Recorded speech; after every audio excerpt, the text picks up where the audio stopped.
Ranger sold his wardrobe. The Lone Ranger sold his bad dog. Well, you saw him, and you can't hardly know, 'cause times change, I know. On some days, he's more than humble. On some days, he's cold and mad, mad as hell. Well, you saw him, and you can't hardly know. It's so strange. Well, I know. Those lakes of golden water, those lakes of gold are all running out. Well, you saw him, and you can't hardly know. It's so strange. Well, I know. Joy, joy, joy. Work, work, work harder, sure as the hours. Joy, joy, joy. Work, work, work harder, you say.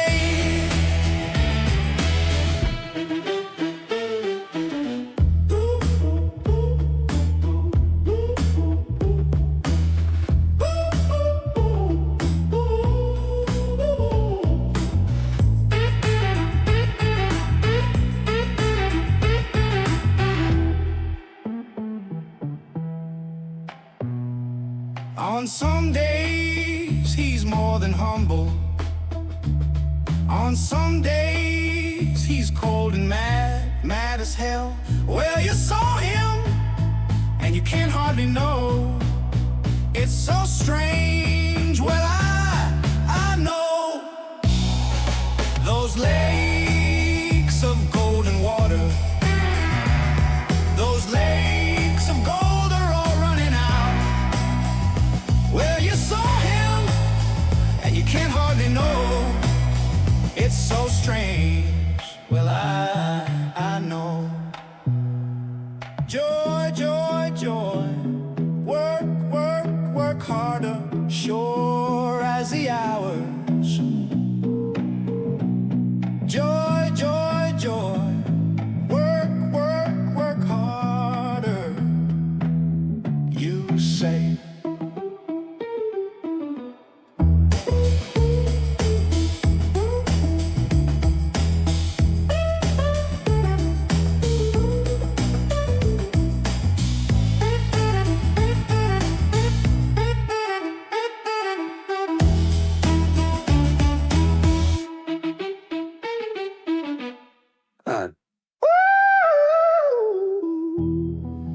Joy, joy, joy. Work, work, work harder, sure as the hours. Joy, joy, joy. Work, work, work harder, you say.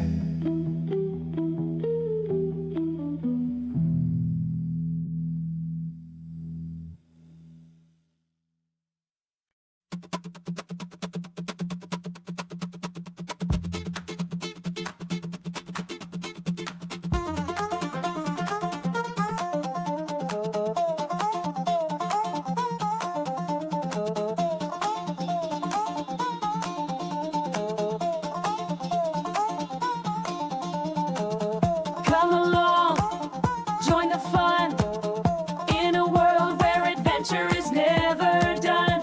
Every corner we turn, a new friend in tow. It's time to start the magic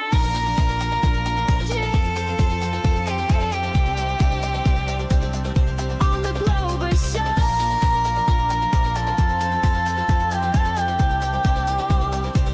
It's time to learn and grow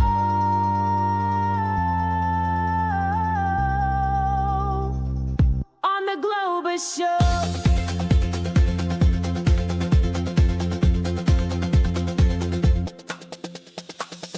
See the sights, so much to know. Across the lands, together we go.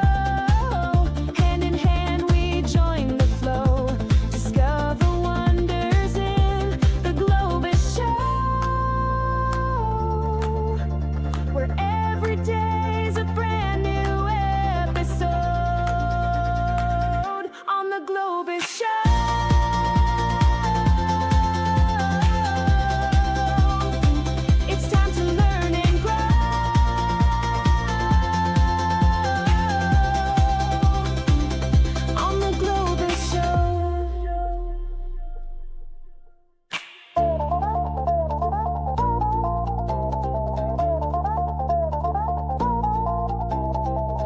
Come along, join the fun.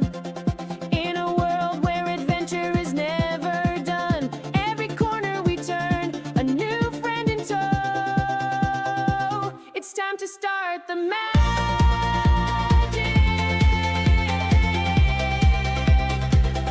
on the Globus Show.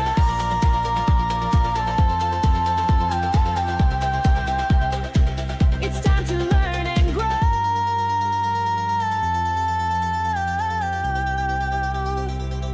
on the Globus Show. See the sights, so much to know. Across the land, together we go. Hand in hand we join the flow. Discover wonders in the Globus Show, where every day's a brand new episode on the Globus Show.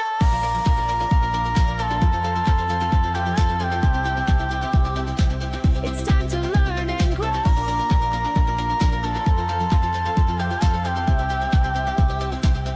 on the Globus Show.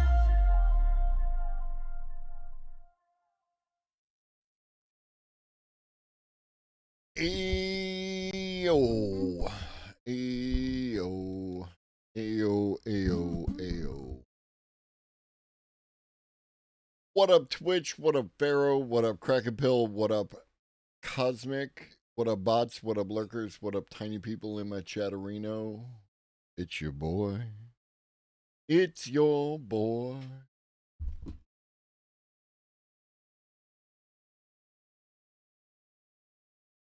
The gift that someone got me off Throne has arrived.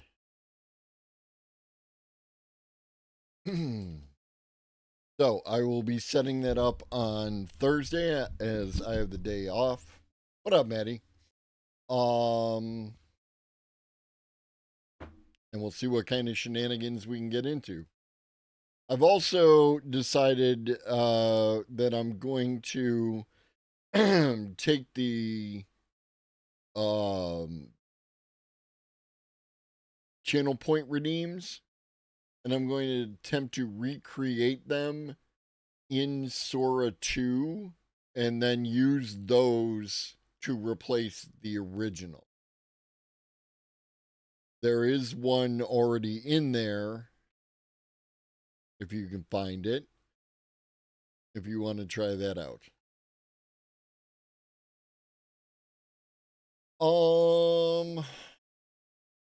How'd this turn out?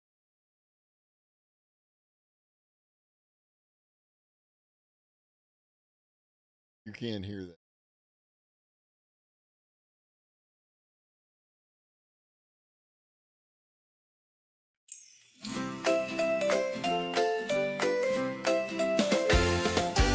Come along, join the fun in a world where adventure is never done. Every corner we turn, a new friend in tow. It's time to start the magic on the Globus Show. It's time to learn and grow on the Globus Show.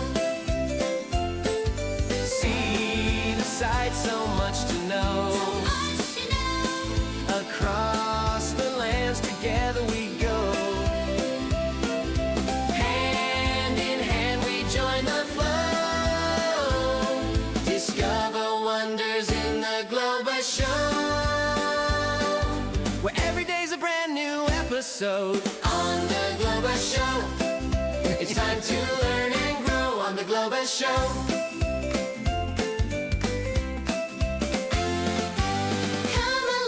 Yep, Join exactly, the fun in a Cosmic. world where adventure is never done. Every corner we turn, a new friend in tow. It's time to start the magic on the Globus Show. It's time to learn and grow on the Globus Show. See the sights, so much to know. For us to know, Across the lands, together we go. Hand in hand we join the flow. Discover wonders in the Globus Show, where every day's a brand new episode on the Globus Show. It's time to learn and grow on the Globus Show.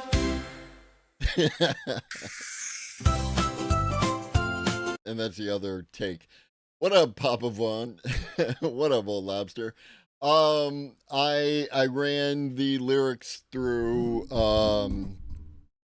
Suno again and created a version in the style of 90s kids show theme song.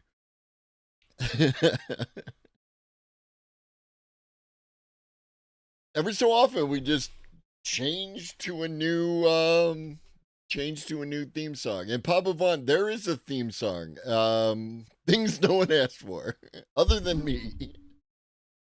If you get here right when the stream starts, you get this. The Lone Ranger sold his wardrobe. And then it's two songs. It's that song and then the Globus Show theme song.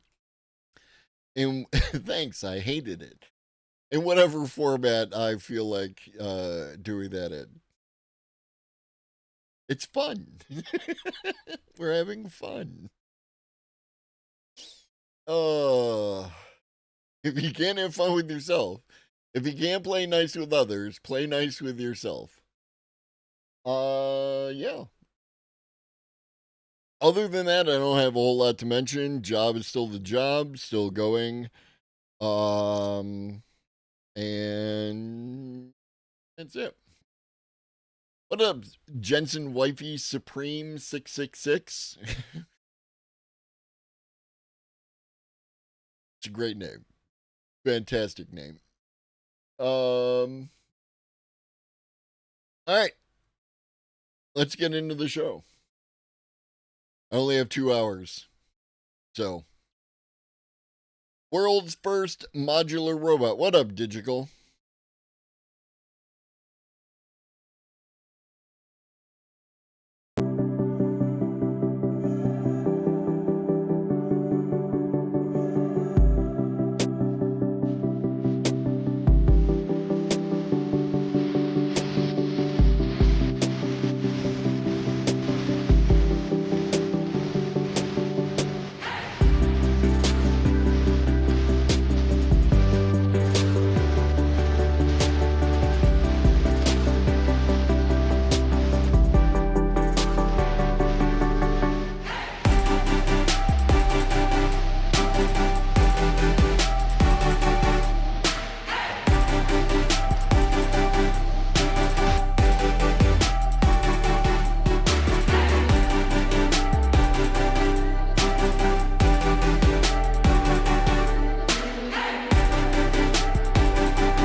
Researchers have been trying to make Just computers more efficient. Stop. No, the Chinese are just totally eating our lunch when it comes to, well, the United States' lunch when it comes to robotics.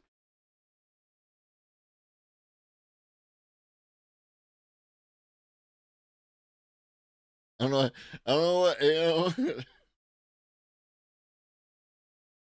I'm not. I'm not saying they're doing a socialism. I'm saying that whatever they're doing seems to be working. What up, X1011?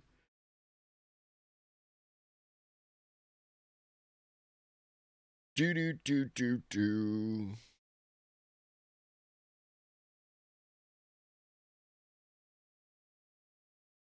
What up, Ribbons?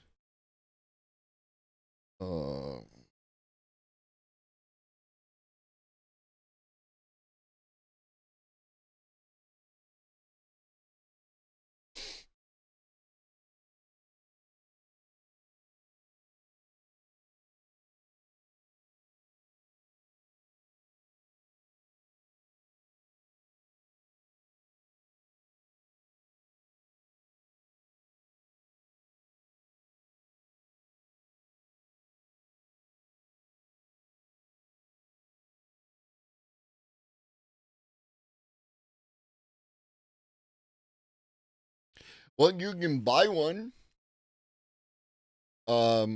So if you want to find out, it's $13,000, but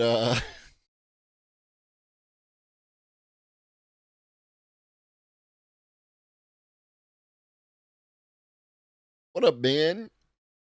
It's not fair. They're also winning at cars, nuclear energy, healthcare, repressive regimes. Are they? Are they winning at repressive regimes? Are they though?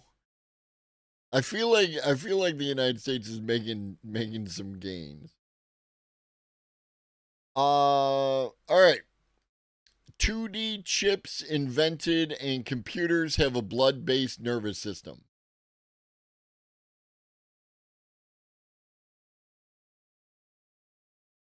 Researchers have been trying to make computers more efficient by making them out of carbon and using iron. Yes, we're making carbon-based computers, and they might need blood, and we'll talk about it. Also, researchers have been trying to make computers more efficient by making them out of carbon Sorry, I knocked something on my keyboard. and using iron. Yes, we're making carbon-based computers, and they might need blood, and we'll talk about it. Also, a group did make a two-dimensional computer, and we'll talk about that too. One thing you have to know is that although we're making very small computers, they used to take up a living room worth of space. One issue is that we can increase speed as much as we want, but unless the data can be processed quickly enough, it's not going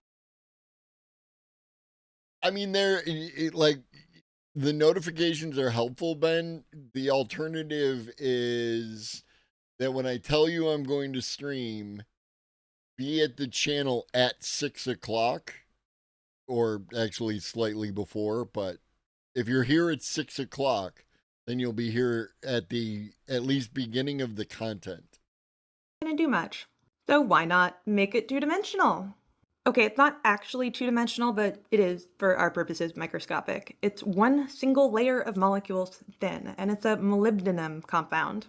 No matter how many times I say that word, I'm never going to say it right. Same. Molybdenum? Molybdenum is a hard word to say. Molybdenum. We are in fact moving away from silicon because it has its limitations. Now this has the potential to make much, much smaller transistors than what we're currently capable of, and ultimately much smaller chips. Although I don't want my cell phone to be any smaller, okay? This may actually be a major breakthrough for how we make computers. And I have talked a little bit about this, but we are now What up, Nemesis? making carbon-based computers. Carbon is highly conductive, so electricity can pass through it. It can also be insulated, not unlike our neurons, and you can tune it, so the correct amount of electricity passes through it. Carbon-based computers are much more efficient, and they're also pretty darn biocompatible, which means they're going to be implemented in other areas like prosthetics. I also like it because I'm a carbon-based life form. This doesn't solve the major issue, which is how we get information processed. When you see something, you're already projecting what you think is going to happen before it ever happens. So there's no lag time. But if you're a computer, you're going to have to take in the information, you're going to have to process it, and then you're going to need to react. That takes a while. Now, carbon is really useful for this because you can take a photon, turn that directly into an electrical signal, and they can operate both on the local level and they can take that information back and then process it. This is something far more similar to how we behave, and it's one of the reasons that modeling computation off of our brains has been such an exciting area. However, iron can be used for just that. And this is all part of an area called neuromorphic computation, where we try to make computers look very much like our brains. Now, it's not exactly like blood. Iron is used, yes, and that's because it has conductive properties, which makes it fine for use in electronics, but it's also that it has some magnetic properties. So once the electricity passes through it, it does change the direction of those dipoles, kind of like how a magnet works, and that makes it really useful as a memristor. It's a way of remembering the current that passed through it and a way of remembering information.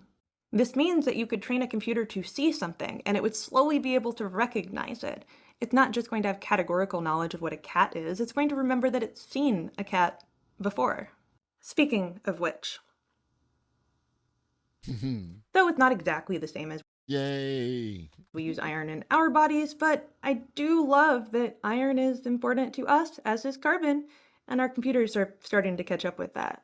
If you want to deep dive on any of these topics, just leave a comment below. And follow me for more. I try to find the weirdest stories for you guys. Okay. Now that you are, I've shocked your brain out of whatever crap you've been watching up until I started streaming. We're going to get into some shenanigans. We are the Borg. Lower your shields and surrender your ships. We will add your biological and technological distinctiveness to our own. Resistance is futile. It show sucks, man. It's a hate raid. Oh no. There's a constant debate among devs at the moment is how Quiet. I was doing a bit. Thank you.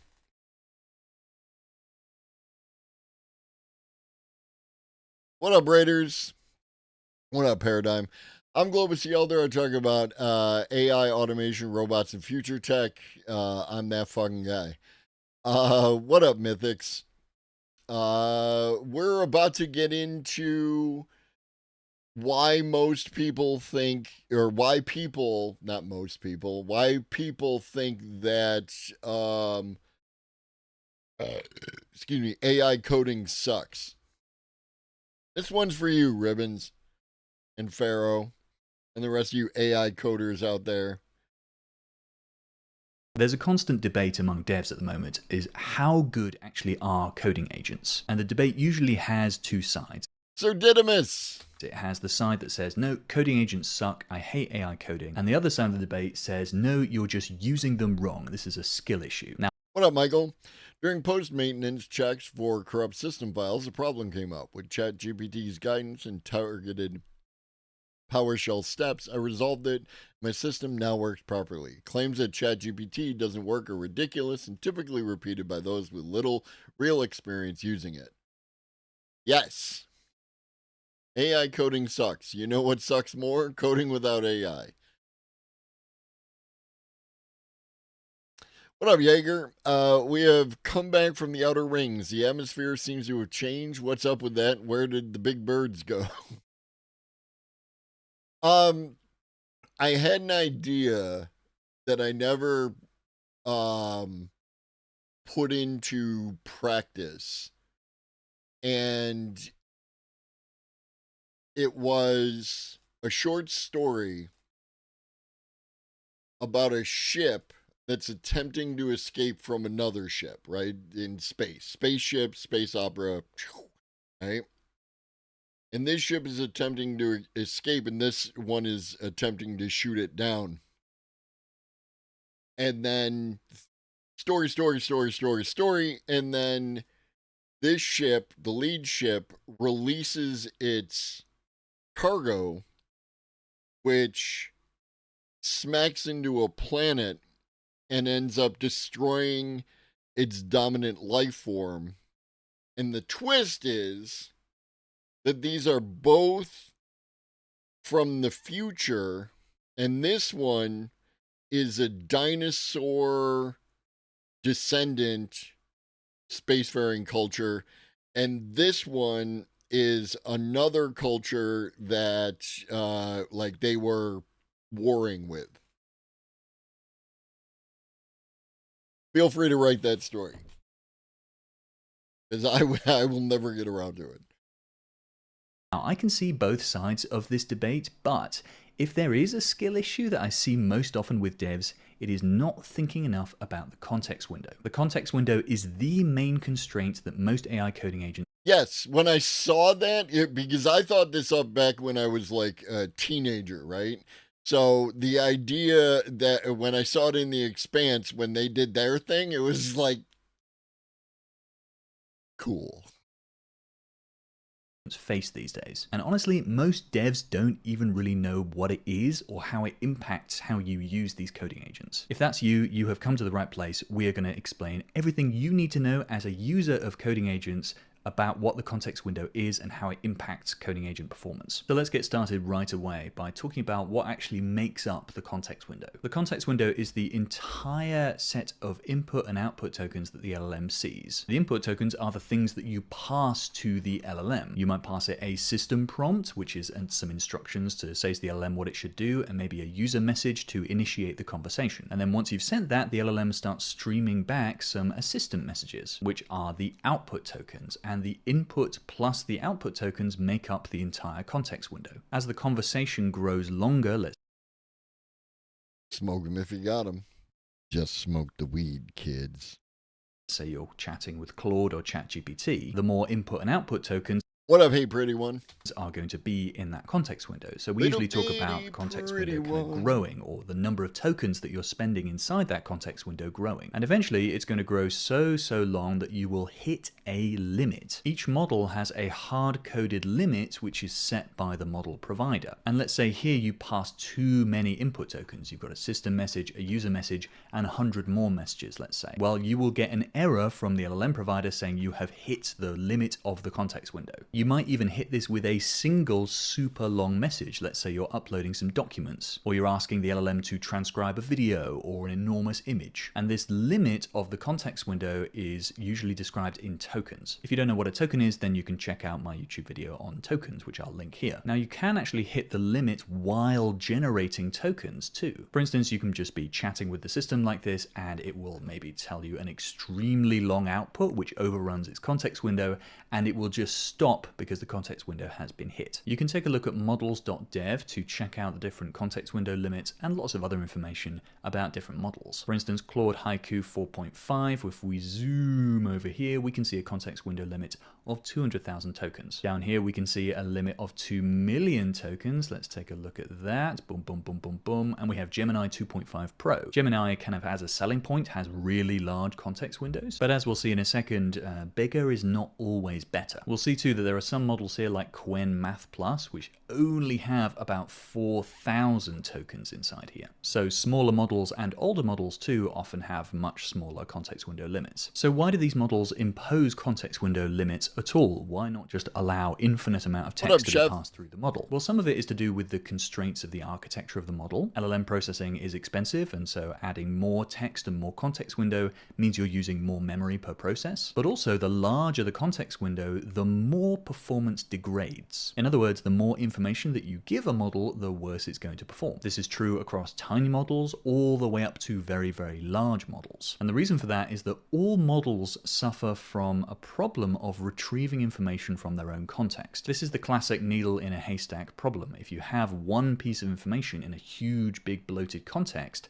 and you're trying to get the LLM to refine that and take that, do something with it, then it's going to really struggle. This is especially true for information that's in the middle of a conversation. For instance, I've put this very unscientific graph here where we have the impact on the output here and the position in conversation. What happens is that for really long chats here, where we have each individual message represented by this little circle, the information in the middle of the chat is going to be less prioritized by the LLM. So the stuff at the start and the stuff at the end is deemed most important by the attention mechanism that the LLM uses. This is not really intended behavior, it's just an emergent property of how these systems are designed. So this is really, really important when you're doing AI coding. The stuff at the start of the conversation is going to have most impact, and the stuff at the end is going to have the most impact. But all the big bloated stuff in the middle is not necessarily going to impact the result that strongly. It still has an impact, of course, but much less than the stuff at the start and the end. And this mimics human behavior too. If you've ever heard of primacy bias and recency bias, you will probably remember the start of this video and the end of the video better than the guff in the middle. However, the shorter the context window, the fewer lost in the middle problems you're going to come across. Models just do better with less, more focused information, just like humans do. This means that regularly clearing your coding agent chats will refresh the agent's memory and clear its context window,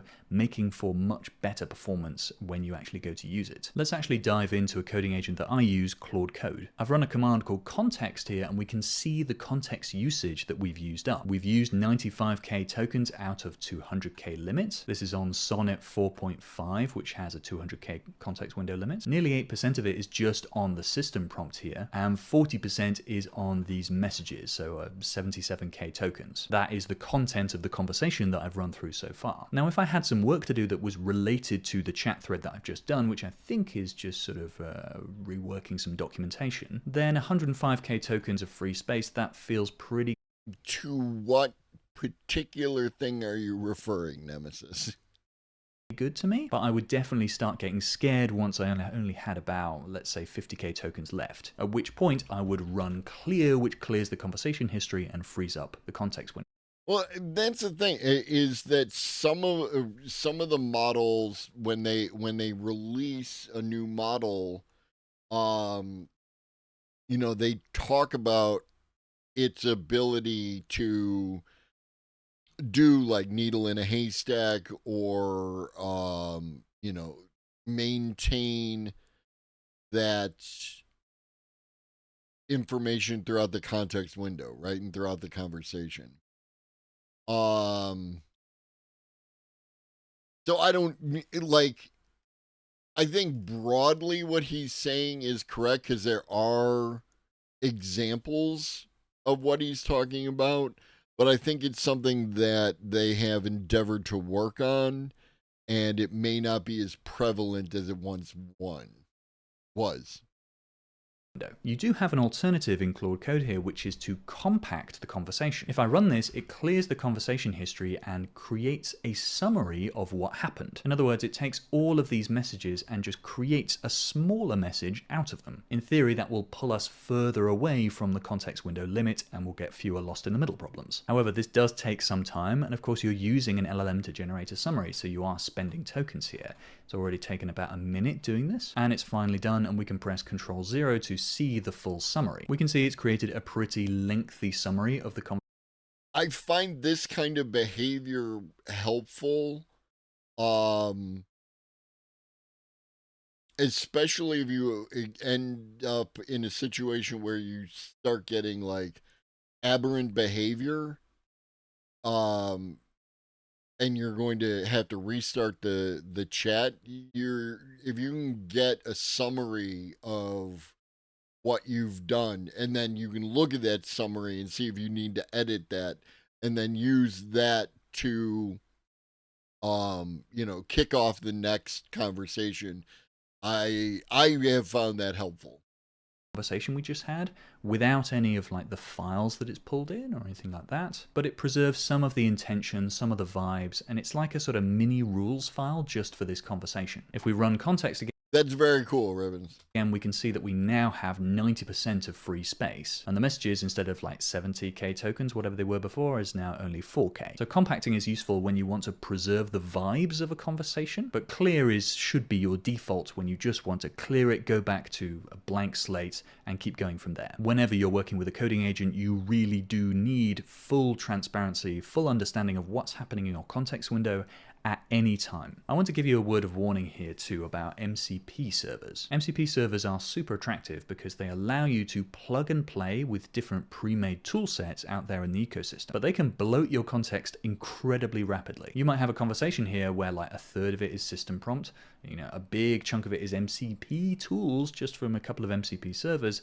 and then just a few extra stuff is messages. So I tend to be extremely cautious about adding MCP servers to my setup because I know how important having a lean context window is. I also don't tend to write very large cursor rules or Claude rules because again, I'm just so scared of these lost in the middle problems. And as a result, I really enjoy working with AI coding agents and I get really decent performance out of them, I think. And hopefully if you take on this paranoia that I've developed, you'll get great results too. So that's what a context window is. It is the input and output tokens that make up the entire thing that the LLM can see at any one time. Every LLM comes with a context window limit, a hard-coded limit set by the model provider, which is basically how many tokens they think the LLM can reasonably handle. And a token is about 0.75 words when dealing with words, but when dealing with code,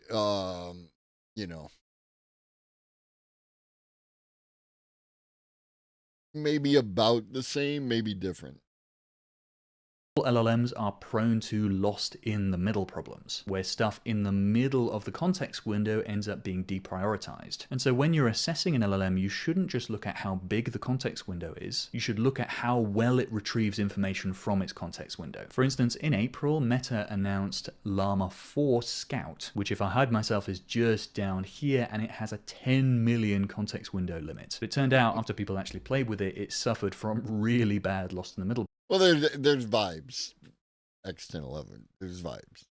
problems. And even though you could feed it that information, it wouldn't really do anything with it. So I hope you have a better understanding of the limits of these models and how you can work around those limits and understand them better to get better results. If you want to go deeper into LLMs, then I have just put out a AI SDK crash course. This is a crash course for Vercel's AI SDK, which I think is the perfect way to get started with LLMs if your primary language All right, I think you did a good job. So go ahead and sell your $100 thing. is TypeScript. For just a couple more days, you can get this for 99 bucks. So head to aihero.dev if you want to learn more. Thanks so much for following along. I love talking about this stuff, and I really think this is valuable information. If there's anything LLM based that you want me to cover, especially talking about it in the context of TypeScript, let me know in the comments. So thanks for watching, and I will see you very soon.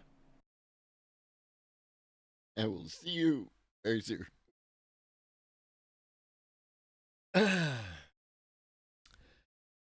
Why Google's new vibe coding app is actually game changing. New AI Daily Brief. Welcome back to the AI Daily Brief Headlines Edition. All the daily AI Flashbang warning. news you need in around 5 minutes. It is a trope at this point for when some new announcement happens, basically anything from Google or OpenAI or Anthropic, and frankly now moving down a farther and farther line of companies. Inevitably, some hyped up thread will say, this is a game changer, this changes everything. And honestly, when I saw that Google was announcing a new vibe coding experience, my default is to assume that it would be cool, competent, good. In Google AI Studio, which is important because Google AI Studio is primarily free products. What up, Zach? You can, if you have paid products, you can also use them in Google's AI Studio, but it has a bunch of free stuff as well. Good, useful, valuable because it's integrated with the Google ecosystem, but ultimately not all that different. Imagine my surprise when there was a feature that stands out as actually so clearly game-changing that it deserves that ridiculously overused moniker. On Tuesday, Google AI Studio product lead Logan Kilpatrick tweeted, introducing the new AI-first vibe coding experience in Google AI Studio, built to take you from prompt to production with Gemini and optimized for AI app creation. Start building AI apps for free. Okay, so one part of this that's cool is that prompt to production part. This is the big trend that we've seen in vibe coding apps, moving you away from just prototypes to things you can fully deploy. It's why Lovable Cloud has been so valuable in their ability to integrate the full end-to-end experience. That's been transformative just in terms of how far you could get with something. But what makes this unique is that second part that he said.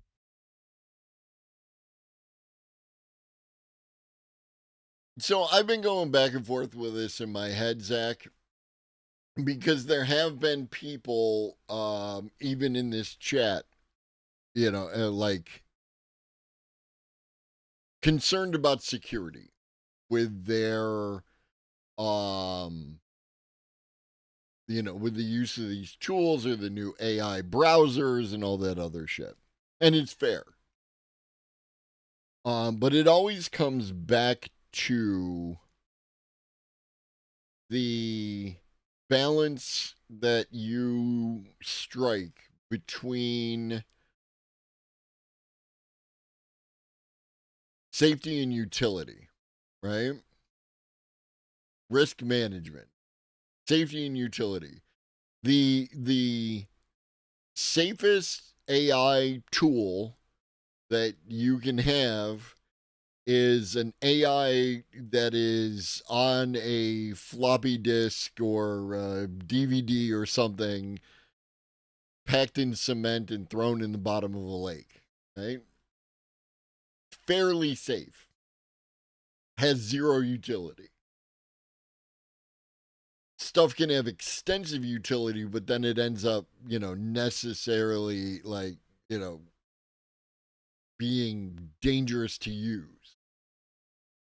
So somewhere in the middle lies everything that we do, where we balance out with a particular, Google did something recently to Chrome that has caused a bunch of people to say you need to get away from Chrome and, do this and do that and turn off this and turn off that and et cetera, et cetera.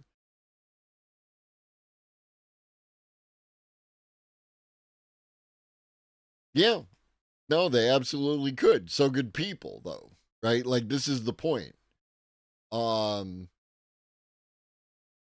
How much security will we need if people weren't involved in the system at all?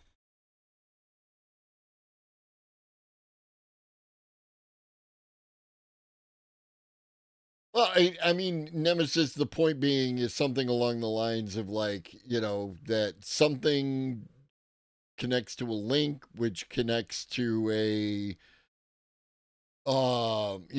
particular website, which bootstraps some loader, and then the loader installs some other crap, and that other crap, uploads some weird AI rogue agent virus, something, right? Like, yeah.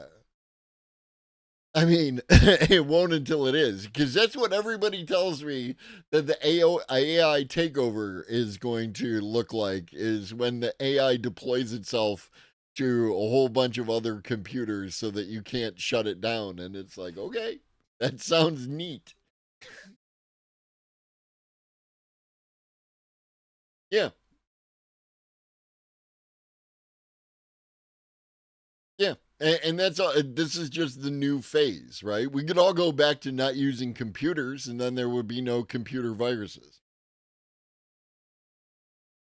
The idea that this is optimized for building AI apps. When you go into the vibe coding tool in Google AI Studio, you have your standard describe your idea, see it come to life kind of prompt input, but then you also have this ability to quote unquote supercharge your apps with AI. So with a single click, you can add photo editing with Nano Banana. You can add conversational voice agents to the app. You can animate images with VO. You can integrate Google Search data, Google Maps data. You can add a chatbot to your app. I had been messing around with a prototype for an enterprise ROI tracker, and the difference that this made is that I was able to add voice agent integration even into this prototype, so that in addition to just regular surveying, I could add a voice experience where the agent asked for further information. This is something that we have spent months building into Super Intelligent, and while of course the off-the-shelf voice agent that just plugs into your Vibe app isn't anywhere near the tuned, tweaked thing that we've built for the sort of enterprise-grade, large-scale discovery process we do with Super Intelligent, the fact that that's a single click now as part of a Vibe coding experience is a total, actual, I'm sorry to keep using the word, but game changer. Because cash doesn't rule everything around you, Zach. I mean, it does, but it don't. Now, I had to mention this as the lead in the headlines because it just came out, but I'm planning on some content that goes much deeper on this, maybe provides some examples, maybe does even a live demo of how I'm using this, either this week or next. So I'll cut it there, but suffice it to say, go check out Google AI Studio, add a chatbot to your website, go nuts. Of course, the vibe coding competitors are not sitting on their laurels, and Lovable has just announced what is an extremely hyper useful integration as well. Lovable users will now be able to build an entire online store thanks to a partnership with Shopify. The new process of creating an online store is now as simple as a vibe code prompt. The example they give, create a Shopify store for a minimalist coffee brand selling beans and brewing products. Lovable, they say, then instantly designs and builds the storefront complete with product pages, checkout, and navigation. Coining the term slop site before somebody else does. However, because it's Lovable, you also have much more fine-tuned controls than you would if you were just, for example, using Shopify's templates. Now, what's interesting about this is that people are a little anesthetized to announcements at this point, and yet people instantly saw that this one was a big deal. Sumia wrote, "This is a proper use case for the mass, not some AI slop pseudocoding time waste stuff. This clearly says Lovable is going to remain mainstream for many more months." Aditya writes, "Wait, this is actually huge. Imagine just how low the bars become to start an online store, basically non-existent." There's another part to the online store, right? Starting the store itself is one thing, right? The code, the website, the presentation, all that. Having something to sell, that's the kicker. What do you have to sell on your online store? And while one could argue that just using Shopify already with their templates was good enough for most people, As someone who has built websites with both the template builders and WordPress and all these sort of things, and now maintains my website with Lovable, it is an incomparable experience in terms of how much control, how much creativity you can exert. These things are not shifts in scale, they are shifts in kind, and I actually think that this integration is going to be a huge deal. Next up, one that has gotten a lot of chatter on Twitter. A new investigative piece from the Wall Street Journal took readers behind the scene of OpenAI's multi-$100 billion deals. The article discusses how deals with SoftBank, Oracle, AMD, and Broadcom came together over the past year. Of particular interest was a discussion of the NVIDIA deal. The article claimed that Jensen Huang, NVIDIA's CEO, of course, was jealous of the White House reveal of Project Stargate in January. Basically, he wanted to be the one standing alongside Altman as the president announced $500 billion worth of AI investment. NVIDIA later pitched OpenAI on a similar project, effectively looking to sideline SoftBank and help to raise the required funds themselves. However, by the summer, progress had stalled and the two companies had put negotiations on hold. Then in June, the information reported that OpenAI had begun renting Google's TPU chips to supplement their compute. That report apparently caused a ton of stir inside NVIDIA HQ, and Huang quickly called Altman to get negotiations back on track. Now, OpenAI never did consummate a deal to use Google's chips, and the result of this convoluted process was the $100 billion strategic partnership announced in September. Under the agreement, NVIDIA will lease up to 5 million chips to OpenAI worth some $350 billion, and NVIDIA also has the right to invest up to $100 billion in OpenAI in order to help them pay for the deal.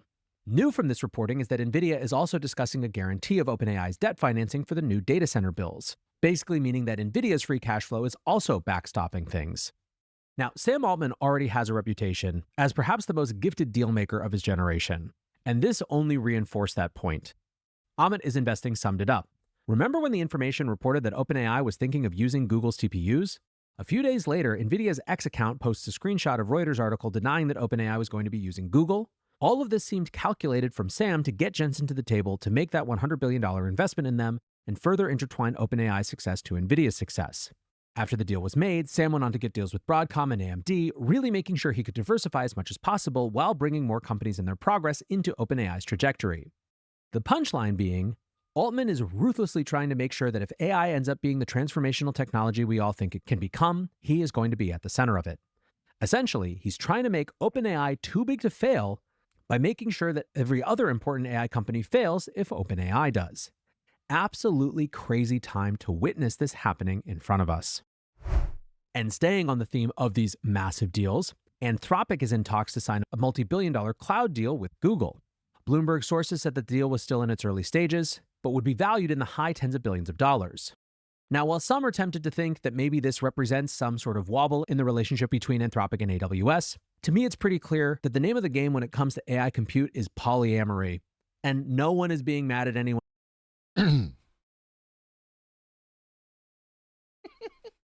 2025, polyamory's in, baby. else for doing deals with everyone and everywhere they can get compute. Still, the market seems to think that it's bad news for Amazon with their stock falling 2% after the news broke, and Alphabet stock up 1.5 points. Wild times out there in AI land, but we got a big product announcement from OpenAI as well that we have to get into, so with that, let's close the headlines and move on to the main episode. Up next, rounding out this particular arc, AI doesn't belong in video games. It says in games, but it's video games, not board games. Hey everyone, today we are Coming in hot, my man. Coming in hot, my man. Sorry, headphones wearers. doing something very different from what we normally do on this channel, but I wanted to talk about AI in gaming and why I think AI doesn't belong in video games. AI is everywhere in the current world, in the news, maybe in your job, maybe on your phone. You take out your phone and it has Microsoft Copilot or Google Gemini or Apple Intelligence, and I don't want the future of video gaming to be. Okay, so that's different, right? I don't want is different from doesn't belong. Right? Part of the issue that we get into and why there's so many shenanigans currently occurring on this fucking website is that people center themselves in the conversation as opposed to centering the thing that they're discussing in the conversation.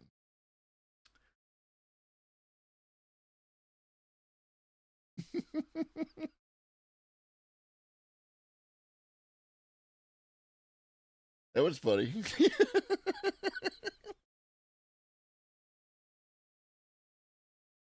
Are you one of them dipshits from YouTube? Anyways. All AI generated. Even if it's not AI generated slop, just AI generated in general. I think that video games are an avenue for human creativity, and I want to talk about why I think Ed, is that you? AI doesn't belong in games. So I just did a quick Google search of the AI overview and what at least the Gemini AI thinks AI is doing for video games. And obviously it's very positive, saying that AI is playing an increasingly significant role in video game development to enhance creative and technical aspects of game production, being used to create more realistic and that was automation. Homie got clapped by automation. That is fucking hilarious.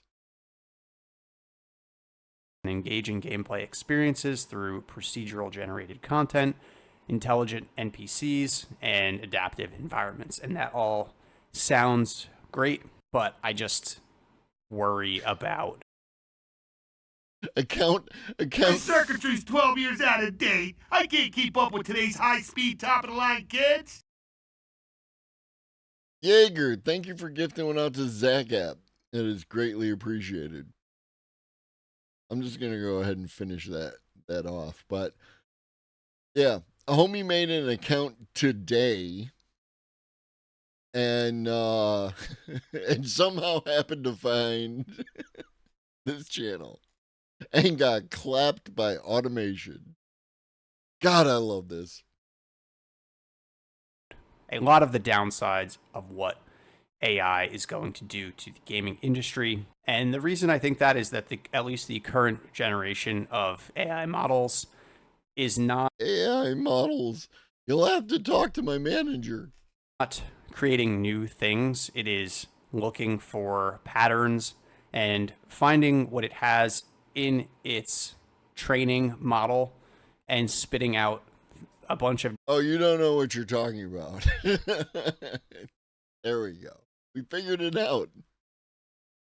No, Michael. You are a person who went to the YouTube from the Twitch. There are I have no idea. He is just look at the look on his face right now. He is and he's living the gray life too. You know, one thing I enjoy about making fun of people's apartments is and houses and however they paint their shit is that it's a non-intrinsic characteristic of the person. So it's completely something that I can make fun of.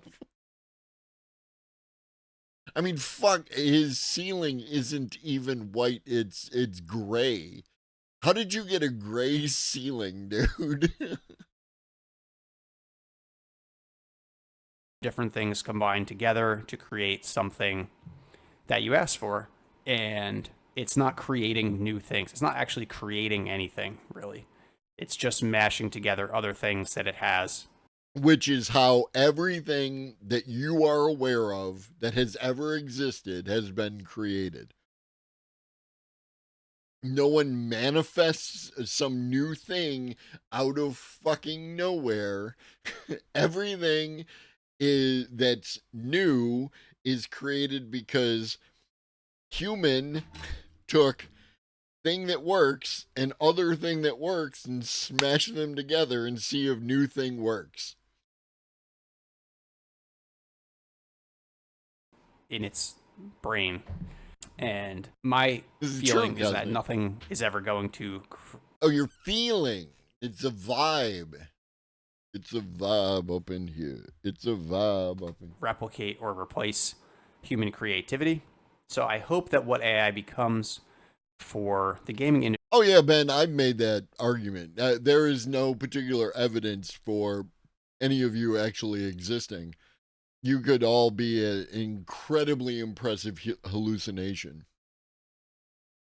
Industry is a tool to help developers. So this is an article from the New York Times on the unnerving future of AI-fueled video games. Game designers have used artificial intelligence since the 1980s, going back to Pac-Man and the ghosts, and how the ghosts chased Pac-Man around. But the article goes on to say, but it's not real AI. Over the past year, generative AI has shifted from a concept into a common tool within the gaming industry. And according to a survey released by the organizers of the Game Developers Conference, a majority of the respondents said their companies were already using artificial intelligence, and an increasing number of developers expressed concern that it was contributing to job instability and layoffs. 100%. So obviously, most people are concerned about AI and how it's going to impact jobs and inequality. And, obviously that's a huge concern. I don't really want to get. There is a new channel point redeem that I created earlier today. And it asks a question. What is the problem? And if you click that channel point redeem, you will know what the problem is. The problem is capitalism. All my man's concerns are into that all in this video.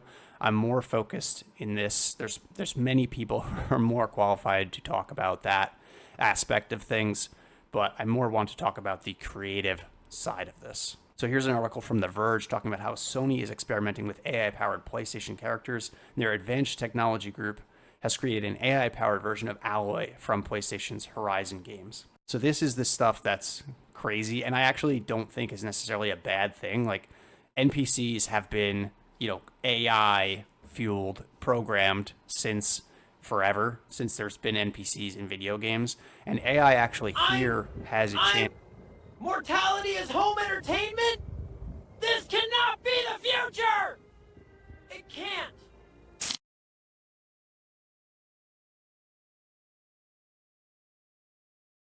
So yes, I will be replacing all of the old channel point redeems with puppet-based Sora videos. It's to be really interesting and is probably a potentially good use case for AI in video games, where you could potentially have a conversation with an NPC within a certain bounds where it's like you're talking to ChatGPT in the game, and gives that character more of a feel instead of 10 lines of dialogue. Now, hopefully a human writer is providing a lot of that dialogue. It's funny how he painted himself into a corner. It's like, it would be, you would be able to have more extensive conversations with, an LLM powered NPC. But hopefully an author, a human being, wrote the dialogue. Then no.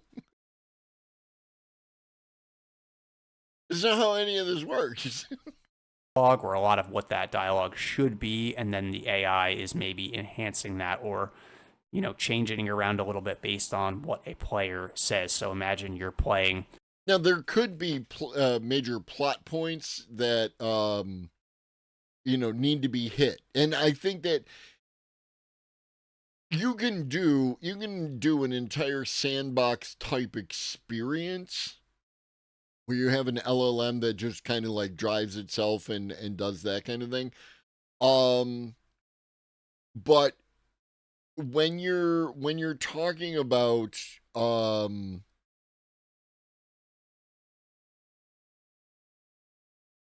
the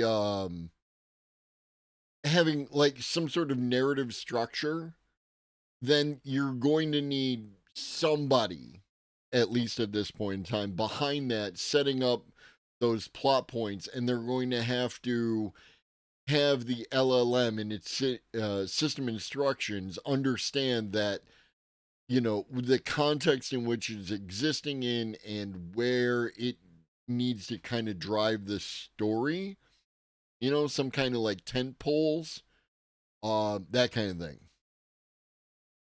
Baldur's Gate 3, and, you know, you have these options of things that you can say, or maybe at that point you can type in what you want to say to the NPC, and then the AI with... No, you would just speak it. That's the goal, is that I can wear my headset with my microphone and I could say something to the NPC, and speech to text would then convert it, or if it's multimodal, it just listens to the speech and then it responds accordingly.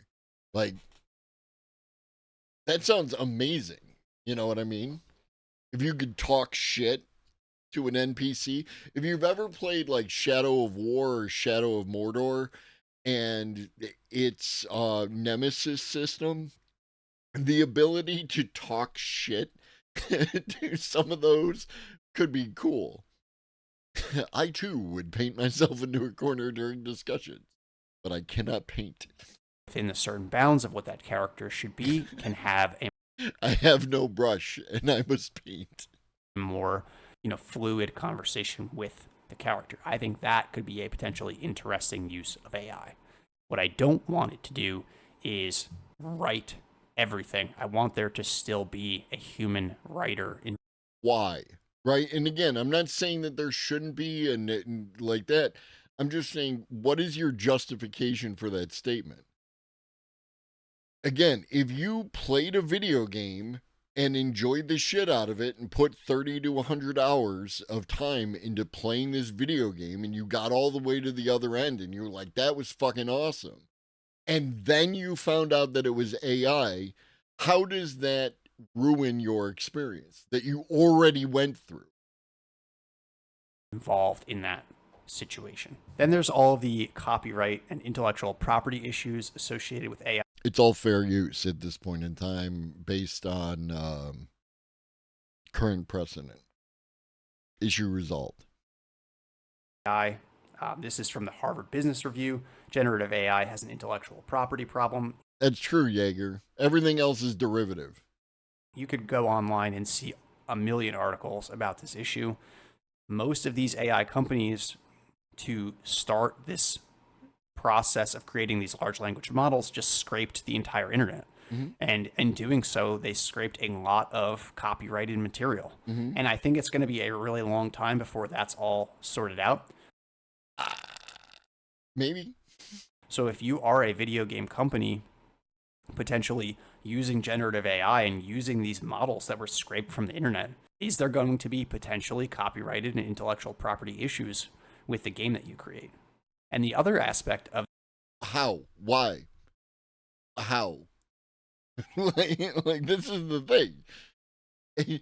You have to justify your argument, right? Like, you know, this isn't debate lord shit. It's just you cannot make claims without presenting some sort of evidence. The copyright and IP issues, or at the very least, a compelling argument, is that there is no clear definition or understanding of, if you use something, like create something using one of these AI generated models, do you own the copyright to that thing? At this point in time, no. That's based on what the Copyright Office has said, is that there has to be a sufficient amount of human transformation in the process. You can use it, you can use AI, but then you have to do human stuff to what the AI outputs to a sufficient degree. Now, part of the problem is that there's no like percentage. There's no hard and fast rule as to what is like a sufficient degree. So it's always, as copyright always has, been a legal thing that is always going to have to go back to the courts in order to resolve. And the people who are going to win that argument 100% of the time are the people with the most money. So if you are creating a video game using these AI models, do you actually own like those parts of the game that you've created? And do you want to take on that potential risk for your game? Going back to some more of the copyright issues, this is an article from Stanford. Artificial intelligence companies have a copyright problem and they know it. There have already been a ton of lawsuits filed by news organizations, different entertainment industries, authors, basically every creator.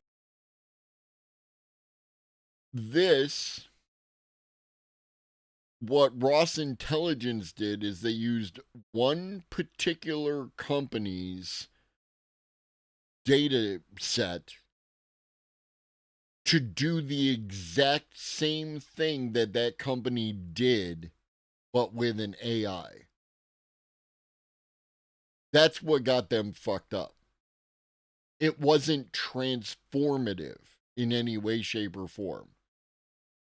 That's why this is a bad argument. Even from David Carson, whoever the fuck that is. Also, this article comes before the other two lawsuits that, and the one with Meta and the one with Anthropic, in which both judges in those cases ruled that training AI on copyrighted stuff is fair use. Creative industry who object to the way tech companies set up these large language models. And just briefly, I want to touch on the environmental impact because it's a little bit close to home Why should you? Because you obviously don't know what you're talking about. for me, which is that data centers and the use of AI and just the expanding amount of computing power required for all of these AI models is a potential environmental issue. These data centers require a large amount of power, a large amount of water to keep them cooled properly. That was the resolution, and they didn't win. Nobody won that. Anthropic settled their court case, and the reason that they got in trouble was the stuff that they pirated. The stuff that they bought the books and cut the books to pieces and scanned them, that was fine. They destroyed a fuck ton of books, but that's okay because capitalism. However, the stuff that they pirated off the internet, that, how did they provide evidence of which process? Their pirating or the cutting up of the book? Yeah, no, it's public information that they destroyed the books while scanning them.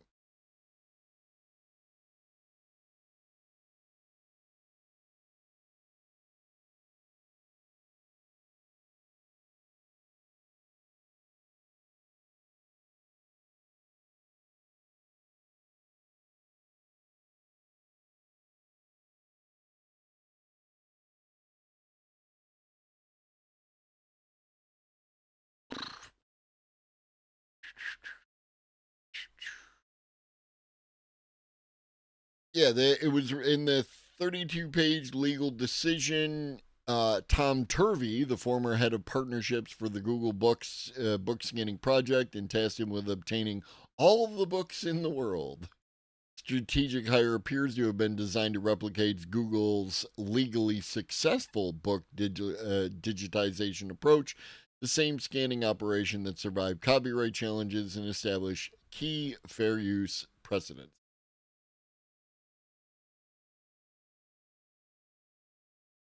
Excuse me. In the process, the company cut millions of print books from their bindings, scanned them into digital files, and threw away the originals solely for the purpose of training AI. Details buried in a copyright ruling on fair use, whose broader fair use implications we reported. It seemed to pass the sniff test for the court. If you want to dig into it, Digital, you are more than welcome. There's a link to the 32-page legal decision. There's all sorts of, have at it. I'm gonna take Ars Technica and yeah. And that has an environmental impact. So it's just something to keep in mind as this issue continues to develop over time. Going back a little bit. I mean, literally everything you do has an environmental impact. Recording a video and uploading it to YouTube has an environmental impact. The number of people who watch this video is having an environmental impact. Everything has an environmental. So makes sense to be able to scan that many books in one mass, but it's a shame to destroy them. It is, but it's, if you've ever scanned, and I assume most of you have scanned something, when you scan a book, the inside curves up and creates that shadow and sometimes distorts the words on that edge. How else are you going to do it? I would assume that every book publisher has a PDF or some other format copy of every book that they run to print, and it's all digitized that way, and we could just access those. But no, the book companies apparently want you to destroy the books.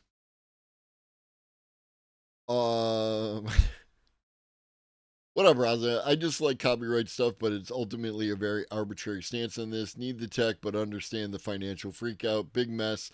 Don't have much of an opinion on other than money causes problems. True. Copyright law has been a keen interest to me since the Napster fiasco when Lars freaked out. Did you see the conversation that Dr. Yasmin and I had about copyright digital? Modern day OCR readers these days can read those curved pages without issue. I don't know. No. This is from a bit ago. Bear.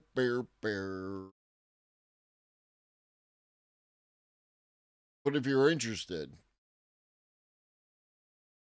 Hey everyone, today. If you're interested. Oh, you're fine, dude. I wish I was like you. Easily you. No content matching Yasmin. What the fuck are you talking about?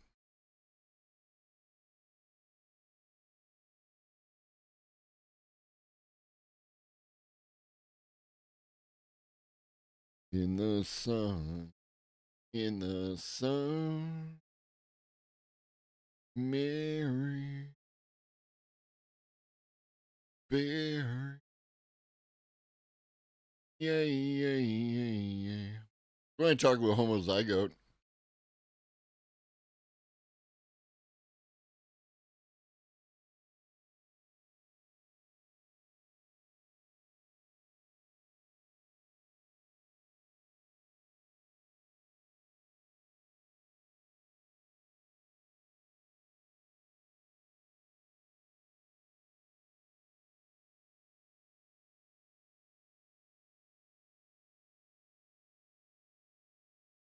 Head of the class. I'm popular. This one has 550 views.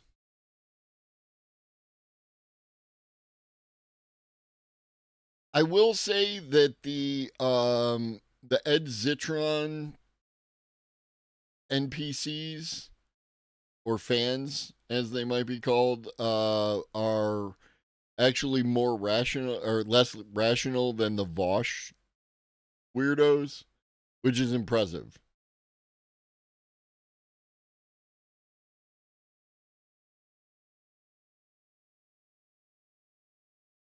Where is the Dr. Yasmin?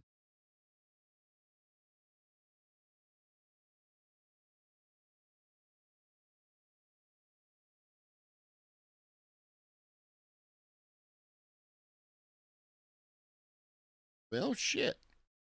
I'll find it. I'll find it later. I'm not going to totally derail the stream. To the way AI is affecting jobs, especially the way I think of it for the video game industry. A lot of the creative jobs are writers, voice acting, quest designs, things like that.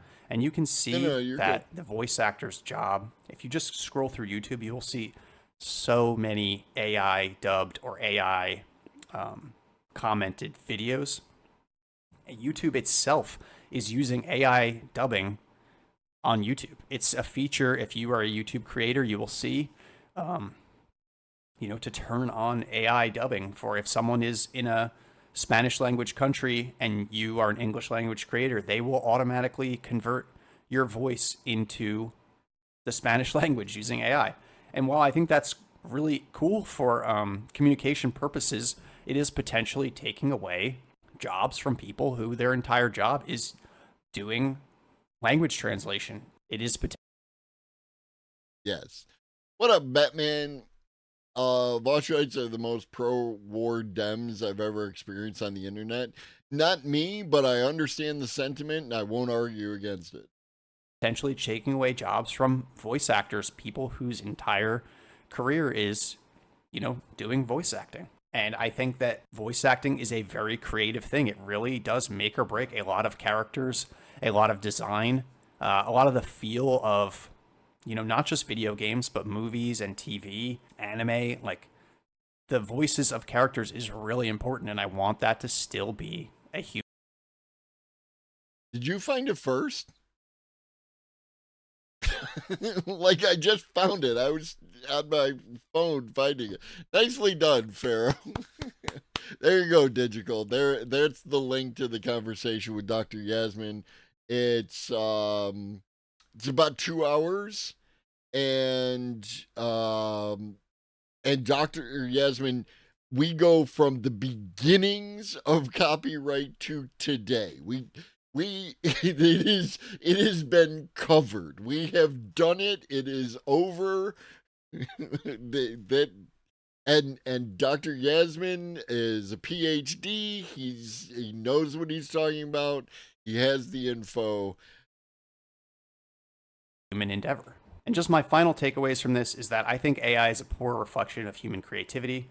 I think I mentioned this earlier, but it's not creating. AI is just mashing together things that it has seen that are and we already refuted that point in its model based on things that you ask for. And that's what I figured out, Pharaoh, is that because Yasmin is with the, it's dry Yasmin, I needed to start with DR. When I started with DR, I found it. So, and yeah, Digital, and it's not the kind of thing where you need to watch it. You can totally podcast that mother. And I just wish that AI was taking away the mundane things. I want AI to do all the things I hate and none of the things I love. Which, I mean, fair. The boring, creativity is kind of the spice of life to me. I think it's super important. That's why I like making YouTube videos. And I know YouTube is scraping my YouTube videos and design 1.6 thousand subscribers, more than me. Its AI or training its AI based on me and my voice and the videos that I make, and I find that problematic. But it's just the reality of the world you live in if you want to do anything on social media. And I don't think that AI should take away writing, voice acting, quest designing, even coding. I think can be an art.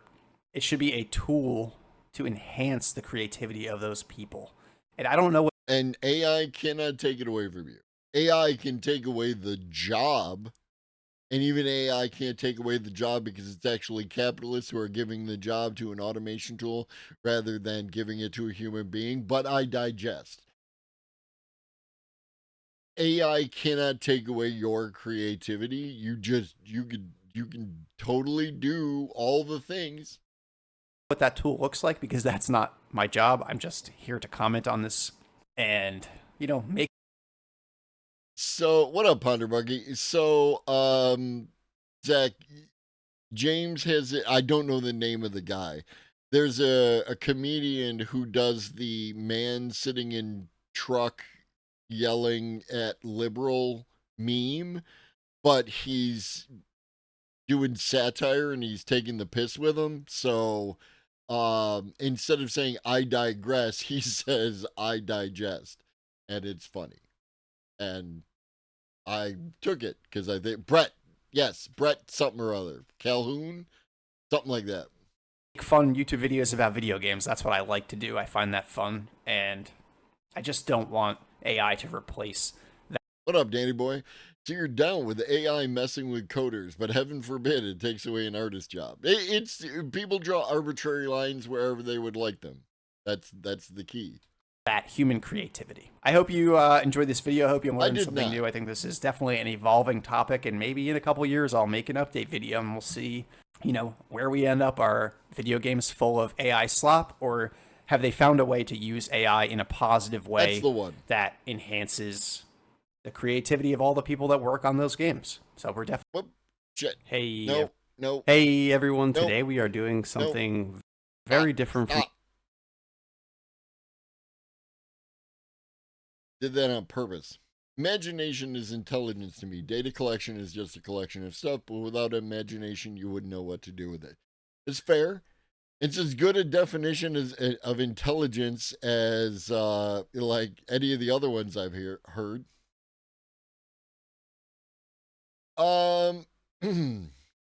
Up next, totally not Tim Pool, Kyle Kalinske. Amazon to kill 600,000 jobs and use AI instead. All right, guys, so we have some further evidence here that we live in an episode of Black Mirror.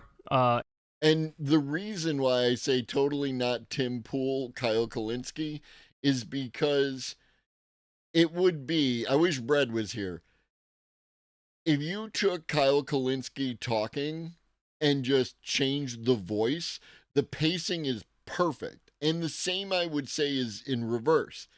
He and Tim Pool had the very same meter and cadence when they speak. And it's hell. I'm not, Danny boy. This is the key, right? Like, I am not against AI taking anyone's job. I am for AI taking everyone's job. But, like you point out, it's the fact that our jobs are tied to our survival that's the problem. If we could just distribute resources to people and they could live without fucking having to go through the bullshit, then it wouldn't matter. And people would get the opportunity to retire as soon as automation caught up to their work, and they could retire and get their pension. And the rest of us would be like, man, I can't wait till AI takes my job, right? If we just changed the incentive structure, all of a sudden, you're no longer unemployed, you're retired. The hair is a choice, and he is committed to it. He is absolutely committed to it. Take a look at this from Gizmodo. Leaked Amazon plans say robots will help it avoid hiring 600,000 workers. The e-commerce Digital, in order to for you to retire, you must first overthrow capitalism. giant's automation team reportedly plans to automate 75% of the company's operations. Holy cow, bro. Holy cow. In layman's terms, this is 600,000 jobs that would have gone to humans, which now is not going to go to humans. Really good. Yeah, it's important to note, Pharaoh, like railways, right? Railways predate train engines because railways used to be pulled by horses, right? They would load up the cars and the horses would pull the cars. And then they automated that process by creating like the steam engine. It was wild to me, Digital. It made complete sense, and I'm surprised I didn't realize it earlier, right? That they didn't invent both the steam engine for trains and the train track at the same time. And I was like, it would have to exist. I mean, they might have, Ponderogi. Good stuff, bro. Really good stuff. I'm sure there aren't deeper societal and economic issues that this causes, right? I'm sure there's going to be no backlash and no downsides to something like this, right? Now, look, we've talked about it before. Amazon jobs are not great. People get underpaid. But the answer to that is to pay them better, right? Not only increase the minimum wage, but give everybody the right to join a union, make it so that you have collective bargaining and the wages double or something like that. Probably can afford to like quadruple them and no problem whatsoever for somebody like Jeff Bezos, who's a multi-billionaire. So that's the real answer. But instead, this is the beginning of the downfall. I mean, I remember fucking Andrew Yang.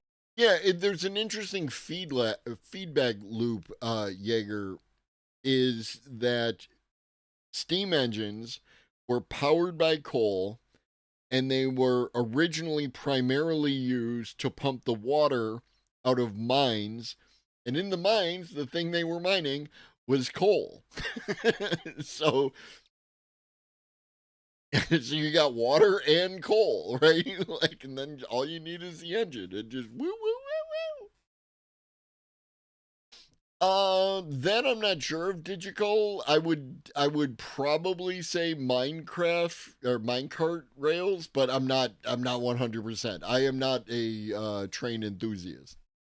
My main point is that as techno enthusiasts, it's important we advocate for UBI. Yes, 100%. And a strong welfare provision alongside the proliferation of certain technology. Absolutely. 100%. Longtime viewers of the channel know that I advocate for, a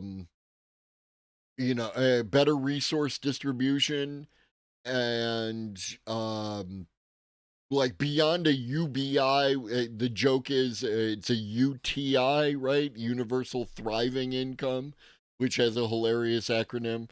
I tend to refer to it not particularly as UBI because UBI has its own baggage, but just some form of resource distribution. I'm open to what type and how and all the other stuff, as long as it satisfies certain minimal conditions, like everyone has a house and everyone has healthcare and everyone has food and adequate in order to have a like thriving lifestyle, not a basic subsistence lifestyle, right? Once we agree on those basics, I'm open. We can have conversations about how do you implement and, what do we do and this, that, and the third, like all that kind of thing. But if you're not willing, not you, obviously, but if someone isn't willing to agree to that, all people deserve food, full stop, right? Not all people deserve food if they can work, or all people deserve food if that. No, if there's an if at the end of that, then we can't actually have a fucking question or conversation. We just can't. Because we have different values on the basis of all human life. And I think all human life deserves to live. And you don't. And we have to define food. How many rocks? How do you deal with the inequality of desire?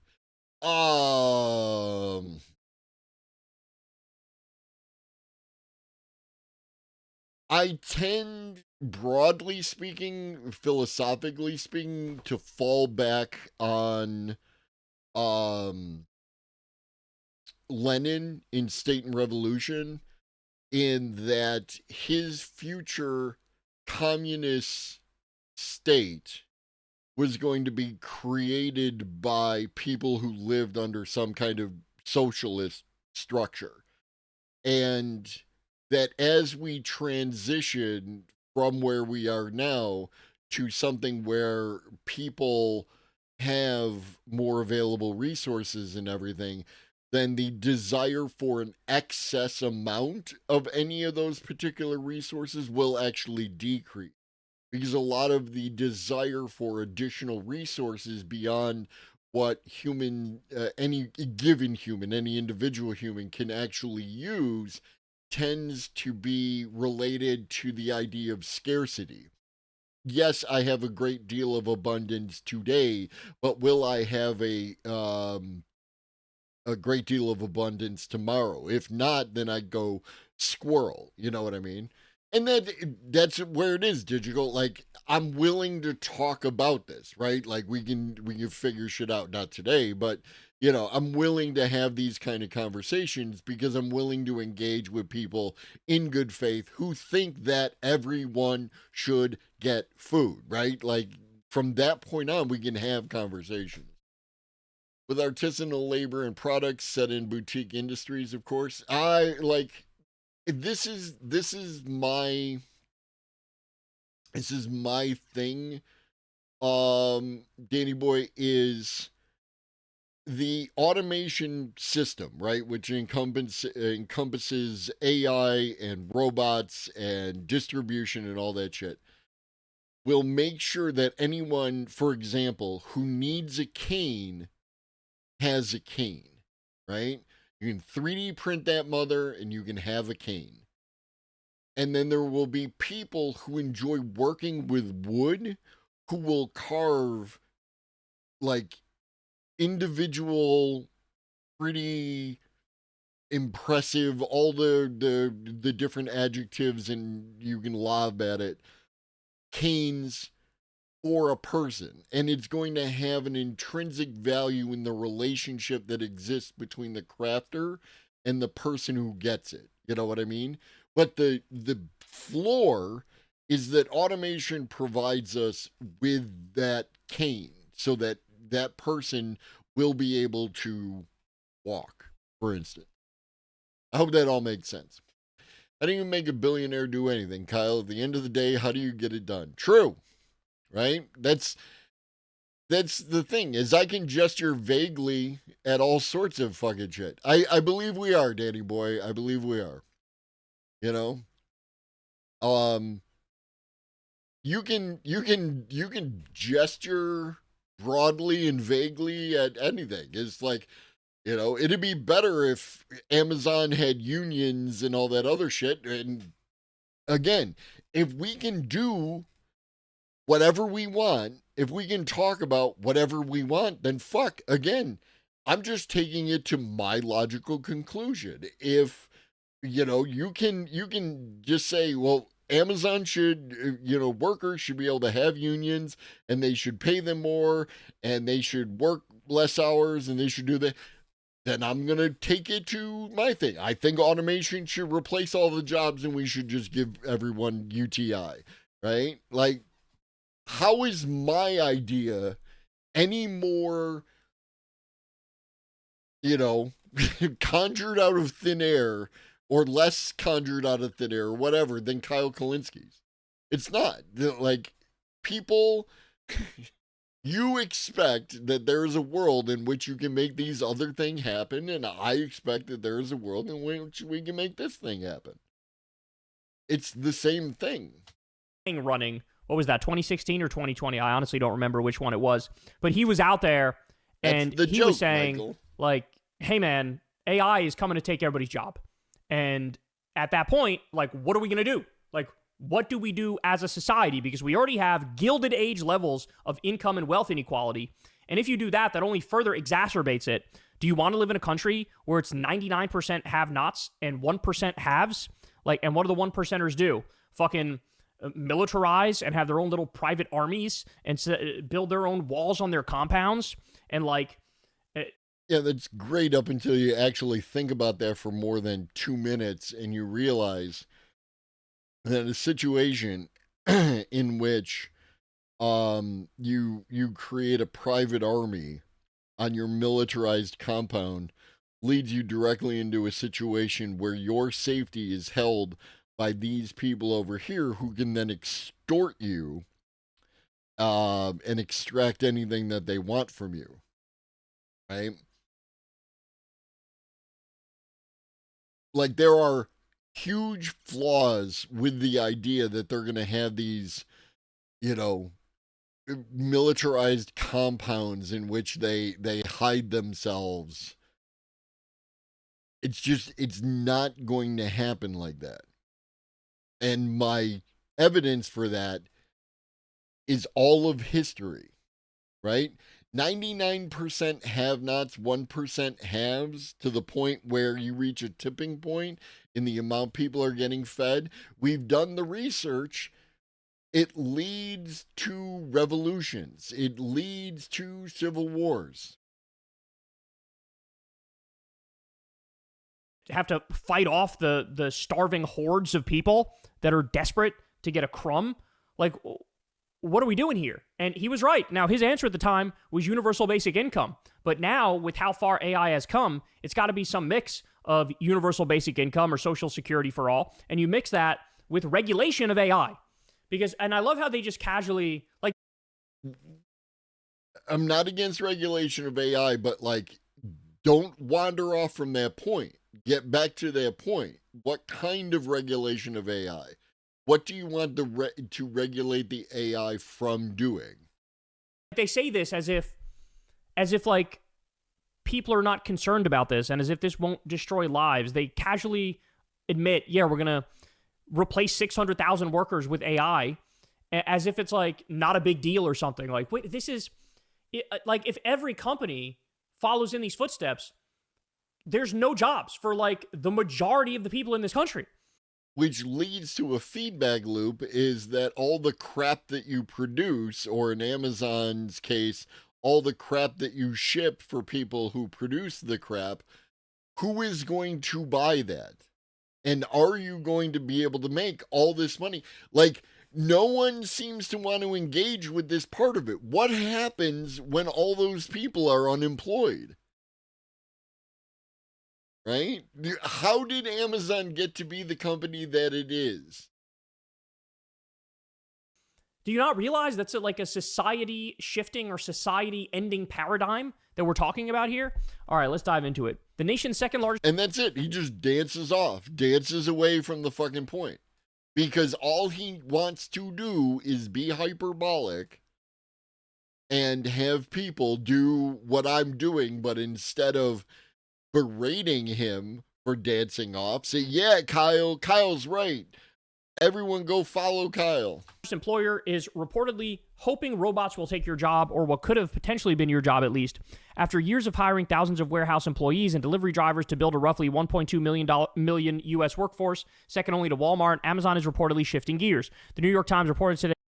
Amazon didn't all of a sudden shift gears. And Amazon has been automating its systems as long as that thing was a possibility, right? They currently have 750,000 robots currently working for Amazon, right? They didn't all of a sudden shift gears.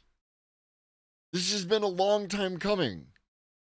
Citing interviews and internal documents that Amazon's automation team expects that by 2027, the company could avoid hiring more than 160,000 U.S. workers it would normally need.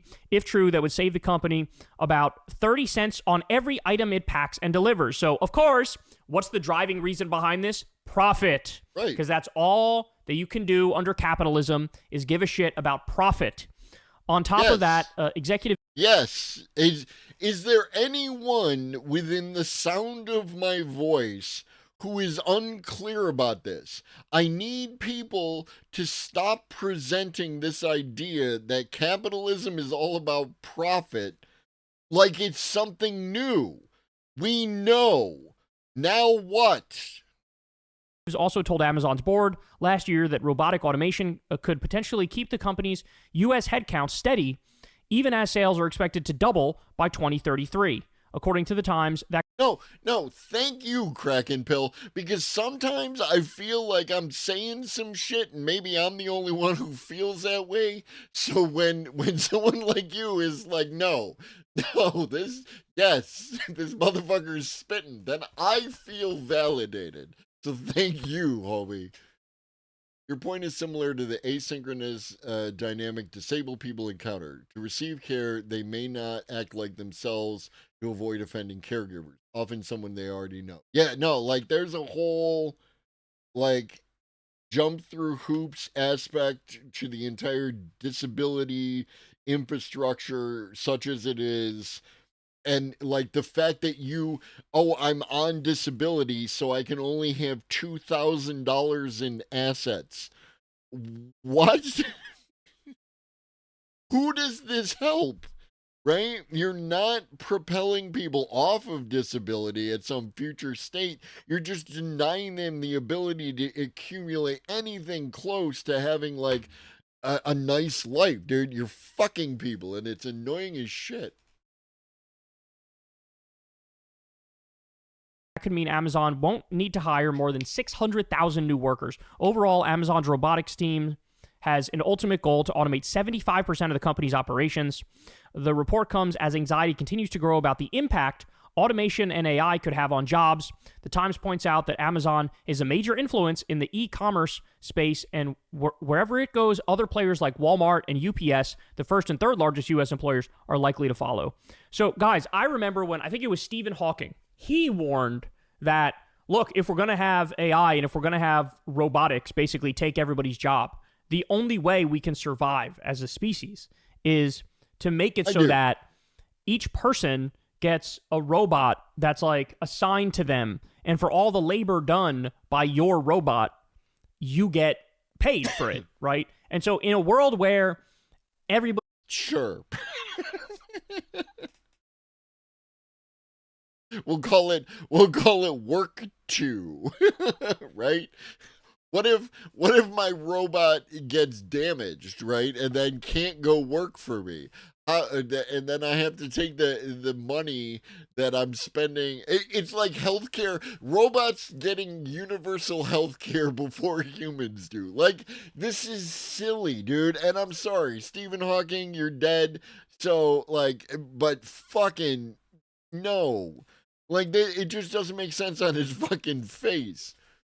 Everybody gets paid and the robot does all the work for us. Yes, in that scenario, you are talking about a freed up world where people get to focus on their passions and on their desires. People get to be more creative and artistic. And I'm sorry, this is some lib shit coming out of, I don't toss around the lib shit fucking thing too often, but like, this is lib shit, right? Like, we still need to have capitalism under fucking Kyle Kalinske.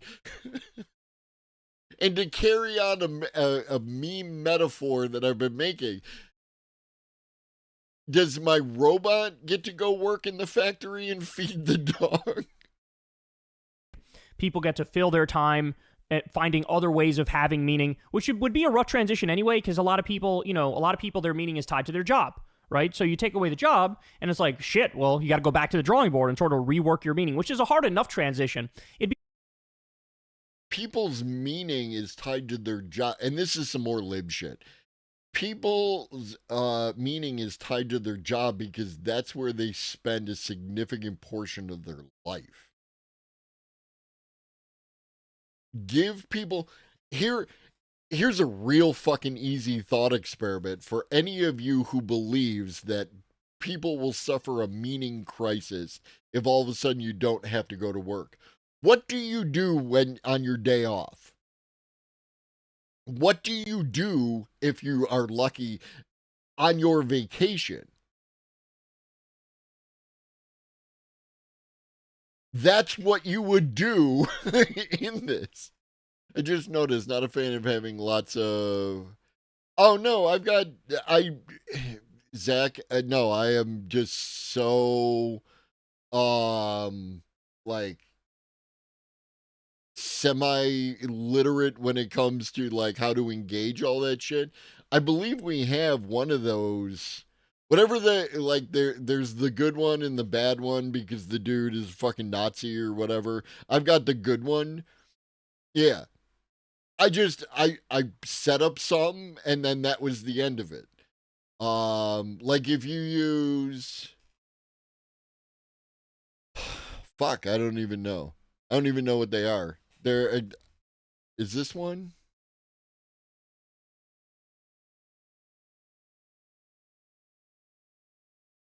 Or is it all caps?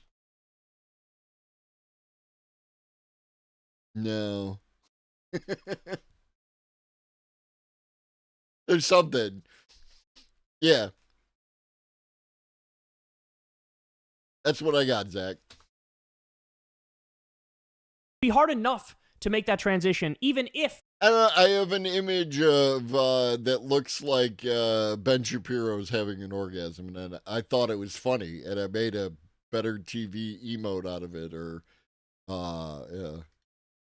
you're granted financial security and well-being because a robot is assigned to you and you get the profit for whatever work the robot does. But what we're talking about here is a world where what Stephen Hawking said was needed is nowhere in sight. So it's a world where your job is taken and you're asked out. Not only are you asked out, you can't get another job, and you can't go to the government and use the social safety net because Trump is gutting the social safety net. So you can't go to get welfare. You can't go to get food stamps. You can't go to get, unemployment or whatever it may be. You can't go to the social safety net. You can't get Medicaid. And also, your job's going away. What do you think is going to happen? What do you think is going to happen when you take away anything and everything that somebody has? Like, I mean, the answer should be pretty obvious to everybody. There it is. That's the one. Thank you for fighting. In Kyle's defense, Brave, I don't think he framed it as good. He's pointing out that people now look to work for meaning rather than saying it should be the aim. True, but he didn't, like, he proposed it in the context of the meaning crisis, and that's the issue, that ultimately I have. Societal unrest. This is how you get riots. This is how you get political violence. This is how you get, basically a revolution brewing. That's what I said. Crystal said she's reading an interesting book, and in the book, they talk about how what really leads to revolutions... What's the name of the book, dipshit? ...is when the elite class has a massive unemployment problem. So, lawyers and people like that, when they have an unemployment problem. And we are quickly heading towards a world where that's the case, where even, elite jobs, professional jobs like a lawyer, even they are being replaced by some AI bullshit. Well, then there's your perfect recipe. There's your perfect brew for mass unrest and violence in the streets and riots. I'm like screaming that Kyle Kalinske and Tim Pool are in fact the same person. And revolution. And especially, we also have a country that's deeply mentally ill with a lot of fucking guns. And these idiots are just add fuel to the fire. So look, let's call it what it is. Either you need to regulate the shit out of it and mandate that people get a piece of the pie. Yeah, Zach, I just heard that some dude involved in 7 TV's thing was a Nazi. And, admittedly, I looked into it not at all. And, Nazi jacketing people, but yeah, that's where I fell on the thing. I believe I have an account. I created an account along the same time as when I made the Better TV account. Or so 3 years ago. You got to fucking ban this AI bullshit and robots taking over, because we're quickly at that point. We're quickly at the breaking point. And that's probably to say nothing of, how big the AI bubble is, right? The 17 times bigger than the internet bubble. A lot of the stuff might also they might be overpromising in many respects with artificial general intelligence. They can't really get there, but they keep saying they're about to get there, and they're doing this weird thing where they shift money back and forth and make it seem like, there's more happening than is, and any minute now that bubble can burst. So, there's a lot of things to discuss here that perhaps they're overpromising and under-delivering and the bubble's going to burst. Maybe if you shift the beanie to the front, it reveals. You ever seen that with the hot dog? Is it not Meat Canyon, but Eamon Animates, where you remove the beanie and he feeds the hot dog to the fucking. That's Kyle Kalinske. Kyle's got a better life than Tim does, because Crystal will play sushi and poker with the boys.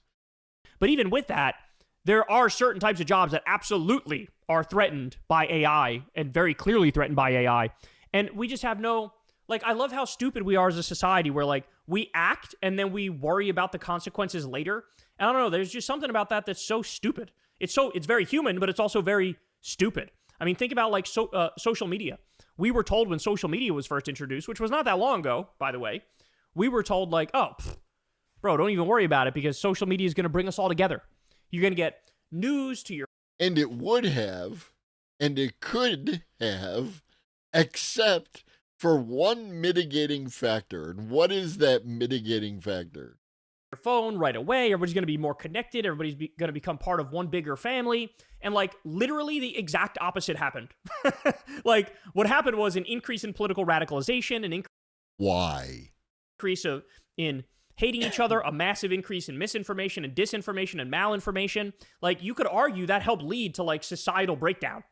But we were promised the exact opposite. We were promised, oh, this is going to free everybody up and bring everybody closer together and give everybody good information and news right away. And it did.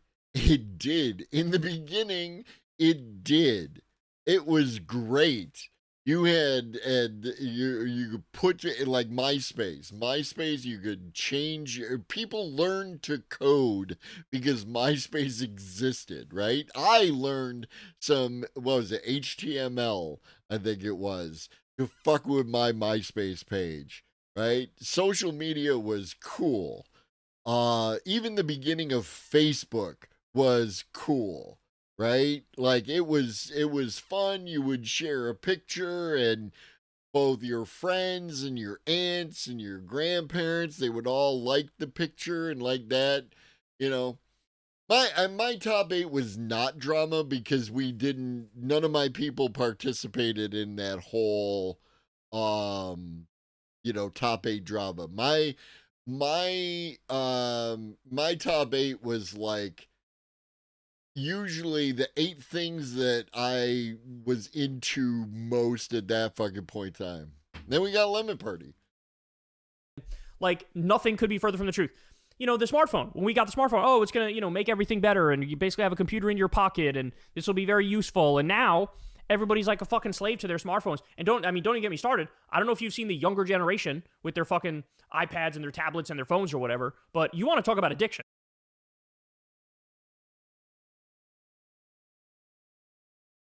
Dude, you're like fucking 12, all right?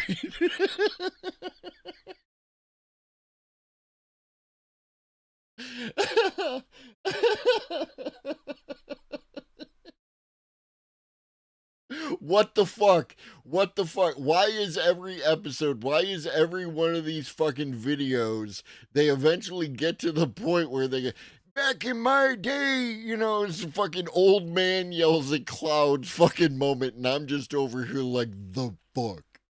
I mean, perhaps that's not even a strong enough word. We might need a stronger word. How many times do we have to teach you this lesson, old man? I love the young people. How about I can literally never stop looking at it ever, even when I'm walking, even when I'm supposed to be doing other things. Like, that's what we're looking at. And again, these were things that nobody thought about in the moment of like, what are the downsides? What are the consequences of doing these things that we're doing and going this direction that we're going? And now it's the same thing, except I feel like the stakes are even higher when it comes to AI, when it comes to robotics. It's even worse than social media and the internet and the smartphone. And now it's like, bro, this could end catastrophically. Oh. But here we are.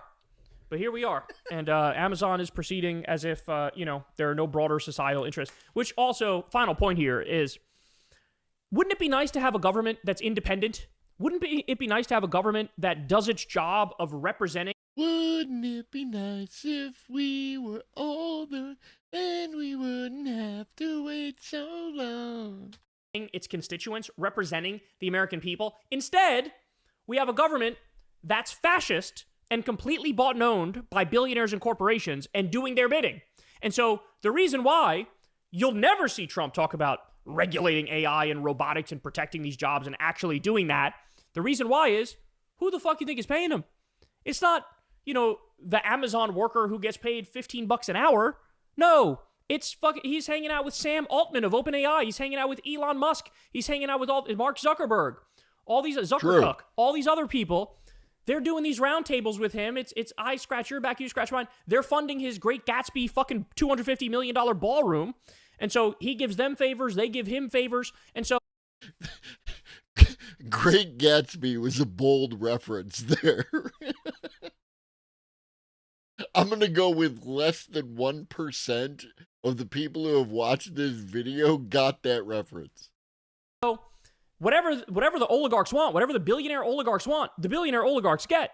And so they are intent on driving our society off a fucking cliff and taking all of your jobs and ruining your life and getting rid of the social safety net and leaving you fucking destitute. They're intent on that. And there is zero pushback from what's supposed to be our politicians, our representatives. Just so gross. It's just so gross. So we are careening towards the fucking Grand Canyon with no brakes on our little cart. Is capitalism. That's what it is. And everybody's acting like it's normal. It is nowhere near normal. Nowhere near it. Hey, y'all, do me a favor and like. Get the fuck. And what is with you? Show this old picture which doesn't match you at all anymore, right? You dyed your hair. You need a new headshot, my guy. Oh. Kyle. What do we got? We got about 10 minutes. What up, Iggy? Let's do some Kelly Bosch to finish out the day. Kelly Bosch got access to yes, that's him. This is younger Kyle. Kelly Bosch got access to VO3. There's a new VO3. We're going to talk about it on Wednesday. Those are not different people. This is Kyle fucking Kalinske. This and this are the same person. This is Crystal Ball, who on one hand appears to say a bunch of lefty type things, and on the other hand appeared with Sagar on fucking The Rising, and basically just slow pitch softballs to with a K, but yes, Digital, her name is Crystal Ball. Sagar's a fascist. Fuck that guy. And she used to slow pitch softballs so that he could libertarian up the fucking argument in the conversation. So, not a fan of Crystal Ball. Not a fan of Kyle Kalinske. Fan of Kelly Bosch.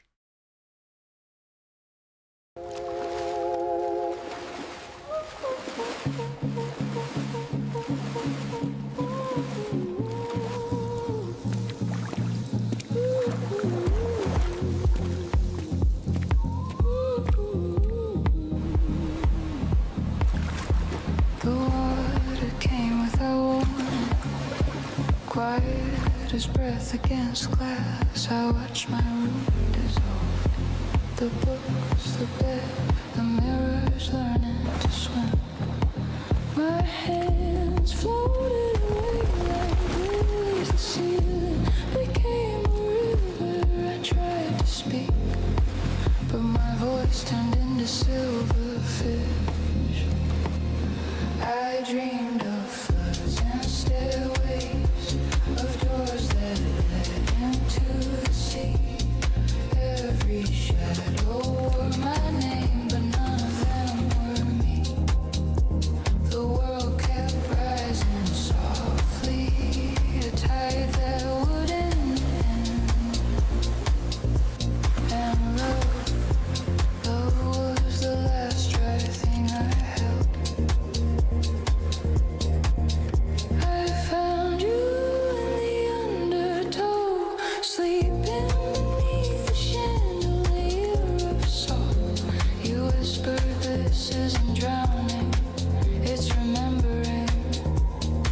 And I almost believed you. The streets became veins, the houses lungs, and I walked through them as if I were still alive. Yeah, it's fucking wild, Roslyn. I dreamed of floods and stairways, of doors that led into the sea. Every shadow wore my name, but none of them were me. The world kept rising softly, a tide that wouldn't end.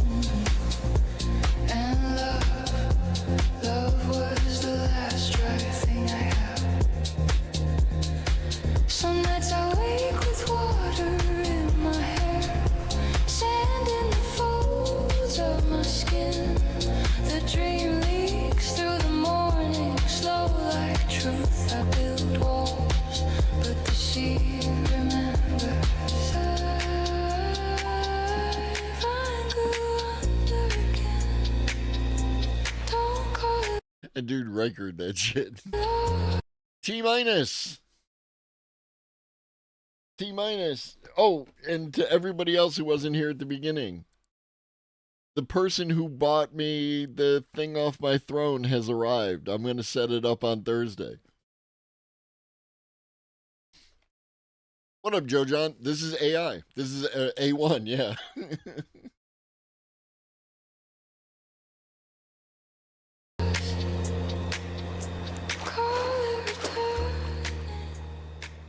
I agree, Michael. It's nice that there are some solutions like BlueStacks, but I completely agree with you 100% that it should be like on both, right? But more people have this than have that.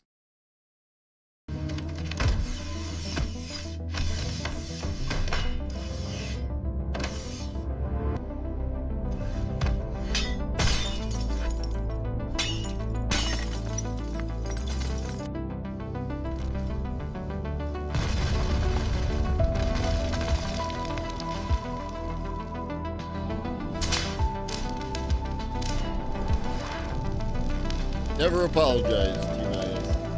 The GOAT.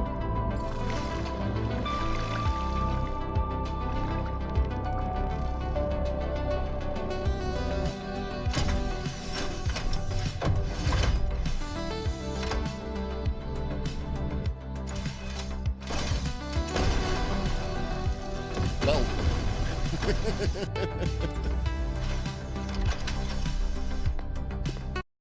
This is VO3. These are sci-fi tests on VO3.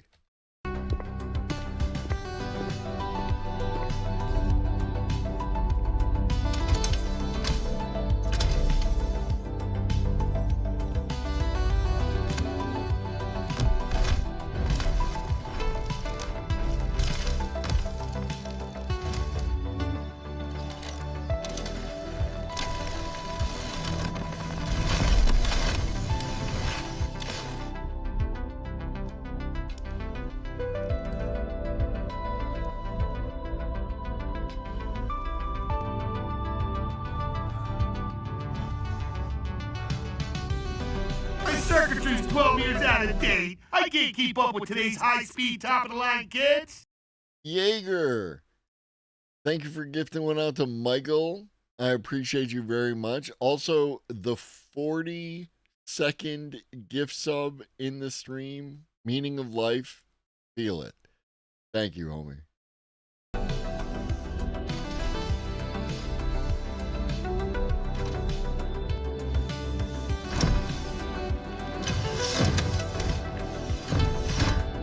There it is.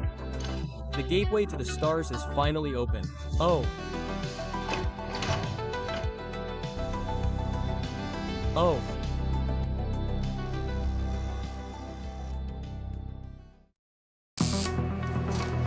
And then finally, one more Kelly Bosch. Oh, my air. Oh. You can use the browser on your phone as universal, and from a capitalistic perspective, there's nothing stopping them from collecting data. Data collection is not unique to apps. I agree. I agree.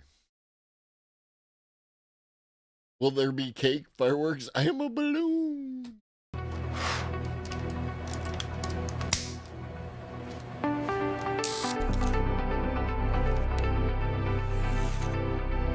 That's a good critique, Ben.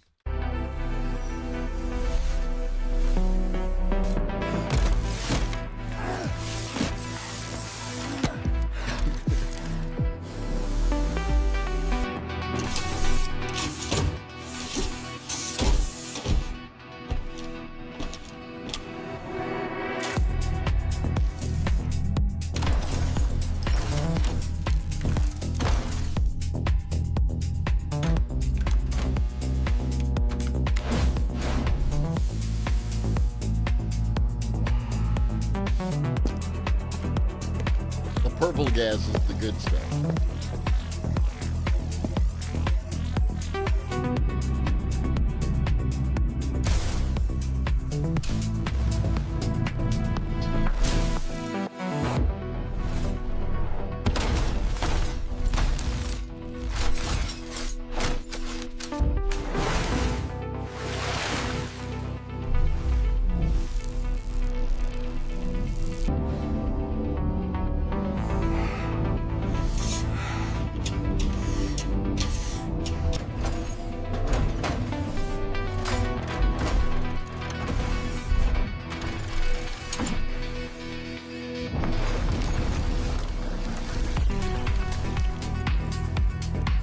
That was cool.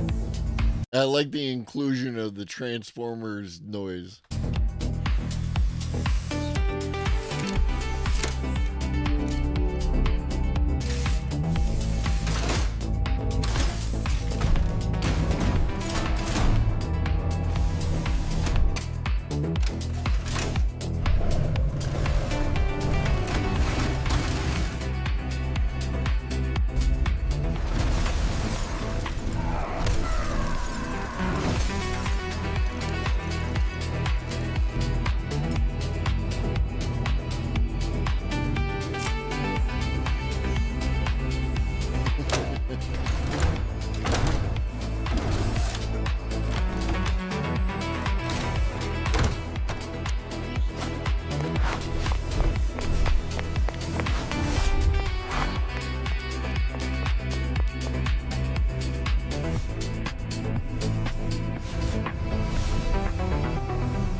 Neat.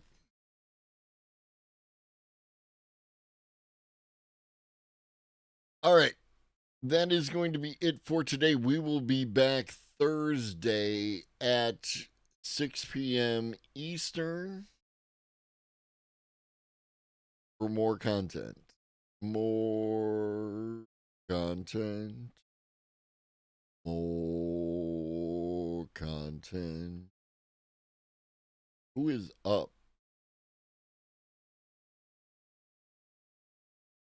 I think I'm rating.